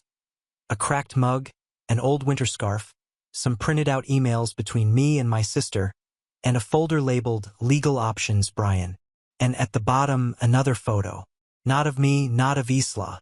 This one was of a man I didn't recognize in a suit shaking hands with my mother. The photo was grainy, probably printed from an old email attachment, but it was dated. Same year as the last one, same month. There was no note this time, just a flash drive taped to the back of the photo. I haven't plugged it in yet, but I will. And something tells me this isn't about money anymore. I didn't plug in the flash drive right away. It sat on my desk for 2 days while I focused on work and spent time with Isla. She had started drawing little comics and wanted to show me every new page. Leia and I went out for coffee one morning while Isla was at school. Something we hadn't done in weeks. Life felt for a moment like it was stabilizing, like we were just another family doing normal things. I almost forgot the box was there. But on the third night, after everyone went to bed, I picked it up and finally plugged it in. Now on to the next story. Story 7. After parents kicked me out, they asked me to come back because I inherited my rich granddad's fortune. And now there is a war in the family because everyone wants this. I was 17 when my sister convinced my parents to kick me out of the house. Yes, you've heard that right. Kicked me out. It started with a petty argument about space. She wanted more space in our shared bedroom because she had recently started modeling. She said she needed a bigger closet for her clothes, and a place to set up her makeup station and props. At first, I thought it was just one of her usual complaints that my parents would ignore, but this time was different. Apparently, she told them that she was not comfortable sharing with me anymore and needed a room to herself. My parents, instead of shutting that down, decided that the easiest solution was to get rid of me. Of course, they didn't say it in so many words. They framed it as a great opportunity for me to learn independence. They even tried to make it sound like they were doing me a favor. "I think it's time for you to start figuring out life on your own," my father said. "We know you'll thrive out there," my mom added. "Yeah, sure." More like they bent over backwards to make my sister happy. I didn't even get the courtesy of her telling me directly. She avoided me the whole week before I left. So, at 17, with nothing but a duffel bag of clothes and some cash, I moved out. Luckily, my best friend Ethan's family took me in for a while. It wasn't glamorous, but it was better than staying somewhere where I clearly wasn't wanted. I worked hard jobs, went to school during the day, and saved every cent I could. I cut off all contact with my parents and sister. If they didn't want me around, I wasn't going to beg them to reconsider. Then my life took a turn I didn't expect. My grandfather, who lived a few hours away, heard about what had happened. He wasn't close to the rest of the family. They always thought he was weird for living alone and keeping to himself. But he reached out to me and offered me a place to stay. "I could use some company," he said over the phone. I wasn't sure at first, but when I moved in with him, I realized it was the best decision I could have made. He was nothing like my parents. He didn't judge me or lecture me about my life. He just let me be myself. Over the next year, I became his primary caregiver as his health began to decline. I didn't mind. I felt like I was finally part of a family that cared about me. One night, about a week before he died, he sat me down and said something that still sticks with me. "I want you to know something," he said. "When I'm gone, you don't have to worry. Everything I've worked for is yours. I've seen how selfish and superficial the rest of the family is. You're the only one who's ever shown me any respect." I was speechless. A week later, he was gone. After the funeral, I didn't talk to anyone. My parents and sister were there, but I avoided them. They tried to make small talk, acting like everything was normal, but I wasn't interested. I stayed quiet, did what I had to do, and left as soon as it was over. A few days later, I went to the notary with my grandfather's will. I didn't expect much to come of it, but as the documents were read, I realized how serious he had been. My grandfather had left me everything. The house, the cars, his savings, his stocks. Everything. It didn't feel real at first. I sat there staring at the papers while the notary explained the details. We went through all the formalities, registered everything in my name, and just like that, it was official. I was the owner of everything he'd worked for all his life. But as much as people think that inheriting wealth makes you instantly happy, it didn't feel that way at all. All I could think about was him. The way he used to tell me stories about his younger days, the way he'd make tea and sit with me on the porch even when he was too weak to walk for long. I missed him, and nothing I'd inherited could fill that void. A week later, the phone calls began. First, it was my mother. She left me a message saying they needed to talk. I ignored it. Then it was my dad, saying something about wanting to catch up. I ignored that too. But when my sister called, I couldn't help myself. I picked up the phone. "Hey, I just wanted to say I'm sorry about what happened earlier," she said. "I wasn't fair, and I realized how much we need you back in the family." It was almost funny. The tone of her voice, the fake sincerity. It was so obvious what was going on. I decided to play along for a while. "Oh, so now you want me back?" I asked. "It's not like that," she said quickly. "We just think it's important to get back together. You know, family is all we have in the end." I almost laughed. They didn't even have the decency to be subtle about it. I knew exactly what had changed. They had found out about the inheritance. Suddenly, I wasn't the disposable son anymore.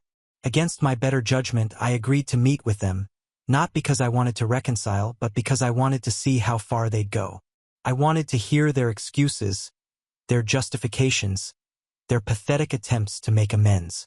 When I walked into the house, the tension hit me like a wall. It was the first time I'd been back since they kicked me out, and nothing had changed. My sister's modeling stuff was everywhere, taking up twice as much space as before. The living room looked the same, but the people in it felt like strangers. My dad started with small talk, asking about my new place and how I was doing. My mom followed up with questions about school, acting like she cared, and my sister just sat there avoiding eye contact. I let them talk for a while, giving them just enough rope to hang themselves. Finally, I said, "Let's cut to the chase. You're not here because you missed me. You're here because you found out about the legacy." The room fell silent. The silence lasted uncomfortably long after I said it. My father opened his mouth as if to deny it, but nothing came out. My mother fidgeted with the hem of her sleeve. My sister just stared at the floor, her face flushed. Finally, my father cleared his throat. "That's not true. We just realized how much we appreciate you, and we regret how things ended before." I couldn't help but grin. "Oh, really? So you didn't hear about the will and suddenly decided I was worth your time?" My mom jumped in. "It's not like that, honey. We just want to make things right. We're still your family." "Family?" I said. "You mean the same family that kicked me out, so they—" I gestured at my sister. "Could have more closet space?" My sister finally looked up, her voice defensive. "I didn't want them to kick you out, okay? I just said I needed more space. I didn't think they'd actually do it." "Oh, that makes it better," I shot back. "You didn't ask them to, you just sat there and let it happen. Thanks for clearing that up." She folded her arms and muttered something under her breath, but I didn't care enough to ask her to repeat it. My dad leaned forward like he was trying to take control of the situation. "Look, let's not dwell on the past. What's done is done. We're here now, and that's all that matters." I couldn't believe the audacity. "What matters to you is that I'm sitting on a fortune and you want a piece of it. Don't act like this is some kind of heartfelt reunion. It's pathetic." My mother's voice cracked a little as she said, "We're not asking for anything. We just want to be back in your life. Right?" I said. "So, if I told you I'd already donated the inheritance to charity, would you still want me back?" Her face froze. "You didn't even have to say anything." The look in her eyes said it all. "I thought so," I said, standing up. "Thanks for the laughs. But I'm done here." As I started to leave, my sister finally spoke up in a voice loud enough to stop me. "Wait, you can't just walk out. We're your family, like it or not." I turned and said, "No, you're not.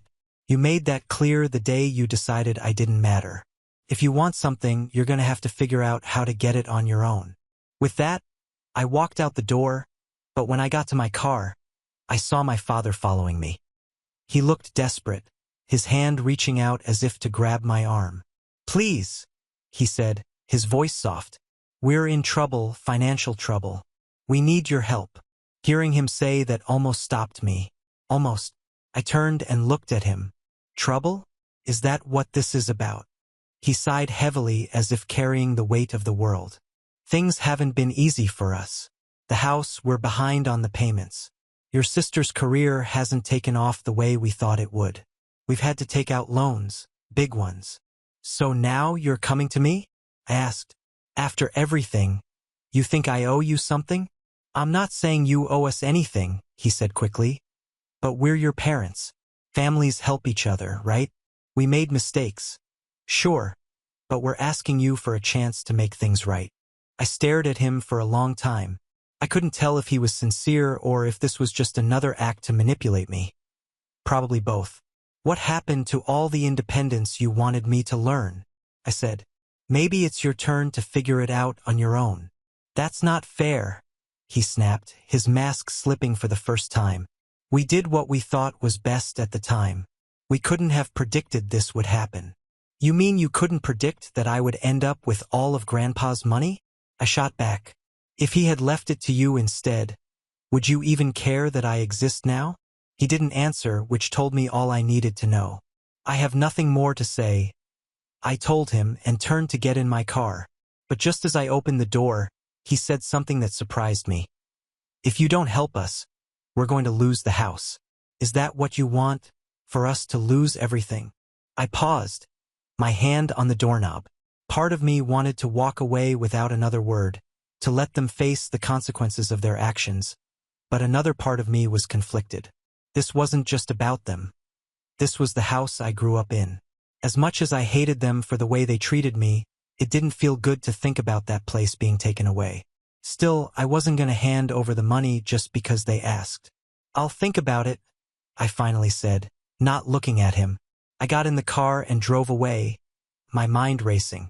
Part of me felt good about standing my ground, but the other part felt guilty. No, not guilty, just conflicted. Later that night, I sat down with the will and everything my grandfather had left me.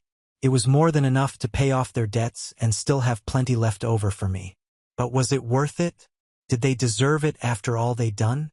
I thought about my grandfather and what he'd said before he died. How they were selfish and superficial, how I was the only one who showed him respect. Would helping them go against what he wanted, or would I just be taking the high road? Before I could decide, my phone buzzed. A text from my sister. "We need to talk. There's something you don't know." The text from my sister surprised me. There's something you don't know. That could mean anything coming from her. But I wasn't in the mood for games. I didn't reply right away, hoping she'd give up, but 5 minutes later, another message came through. "Please, just meet me. It's important." I stared at the screen, debating whether to ignore her or give her a chance to explain. Finally, curiosity got the better of me, and I texted back, "Fine. Where?" We agreed to meet at a diner not far from the house. When I walked in, she was already sitting in a booth in the back, nervously stirring a cup of coffee. She looked up when she saw me, and for the first time in a long time, she actually seemed nervous. Not the usual fake nervousness she used to get sympathy for, but genuinely uncomfortable. I sat across from her without saying a word. "Thanks for coming," she said softly. I didn't respond. I just waited for her to speak. She hesitated, then finally said, "Look, I know you're angry with me. You have every right to be. But this isn't about that. It's about Mom and Dad." I raised an eyebrow. "What about them?" She leaned in and lowered her voice. "They're hiding things about the money, about why they're in trouble." I crossed my arms and leaned back in the booth. "Go on." She looked around as if afraid someone might overhear. "That debt they told you about? It's worse than they said. They're not just behind on the house. They took out loans, big loans, for things they didn't even need. Trips, a new car for Dad, some expensive stuff for me when I started modeling. Things they couldn't afford. And now the bank is coming after them." I narrowed my eyes. "And you're telling me this now because—" She winced. "Because I didn't know how bad it was until recently. You didn't tell me everything either. I heard them talking about it a few weeks ago. They're desperate, and they think I'm their golden ticket out of this mess," I said. She nodded, guilt written all over her face. "Yeah, pretty much." I wanted to be angry, but I wasn't surprised. It all made sense. The sudden interest in getting back together, the fake apologies, the guilt trips. They weren't trying to fix things. They were trying to save themselves. "So what do you want from me?" I asked. She looked down at her coffee. "I don't want anything. I just thought you should know the truth before you make any decisions." I studied her for a moment, trying to figure out if this was some kind of trick, but she looked genuinely embarrassed. If she was lying, she was doing a better job than usual. Finally, I said, "Why are you telling me this? What's in it for you?" She hesitated, then said, "Because I feel terrible about everything. The way we treated you, the way I treated you. It wasn't fair. And now that I see how much they screwed things up, I don't want to be a part of it anymore. I just want to get out." "Get out," I repeated. "Out of what?" She looked out the window, avoiding my eyes. This family, the lies, the manipulation, the constant pressure to be perfect. I'm done. I'm trying to figure out how to get out, but I don't have the money. I didn't know what to say. Part of me wanted to call her out for playing the victim, but another part of me believed her. Before I could respond, she looked back at me and said, "You don't owe them anything. If you help them, they'll just keep using you like they use me. Do what you want, but don't let them drag you down with them." I sat there for a moment, letting her words sink in. Then I stood up and said, "Thank you for telling me. but I have to think about it. As I walked out of the diner, my phone buzzed again. This time it was a text message from my dad. We need to talk. Now. The drive to their house felt heavier than usual, like every mile was weighed down by everything I just learned. My dad's text didn't say much, just that it was urgent, but I already knew what it was about. They were running out of time, and I was their last hope. When I walked through the door, the tension was thick enough to cut with a knife. My parents were waiting for me in the living room. My sister wasn't there. She must have left before things got ugly. Thanks for coming, my dad said, trying to sound calm, but his voice was strained. I didn't sit down. What's so urgent? My mom began, her hands clenched tightly in her lap. We've been completely honest with you about our situation. I interrupted her. Don't I know about the loans, the vacations, the car, everything? Her face paled, and she looked at my dad, who ran his hand over his face. So your sister talked, he muttered. Yes, she told me the truth, which is more than I can say for either of you. My father stood up, his tone hardening. All right, fine. We screwed up. We're in over our heads and we need help. But we're still your parents, and we're asking you to do the right thing here. The right thing, I said, my voice rising. You kicked me out of this house without a second thought. You didn't care about me then. Why should I care about you now?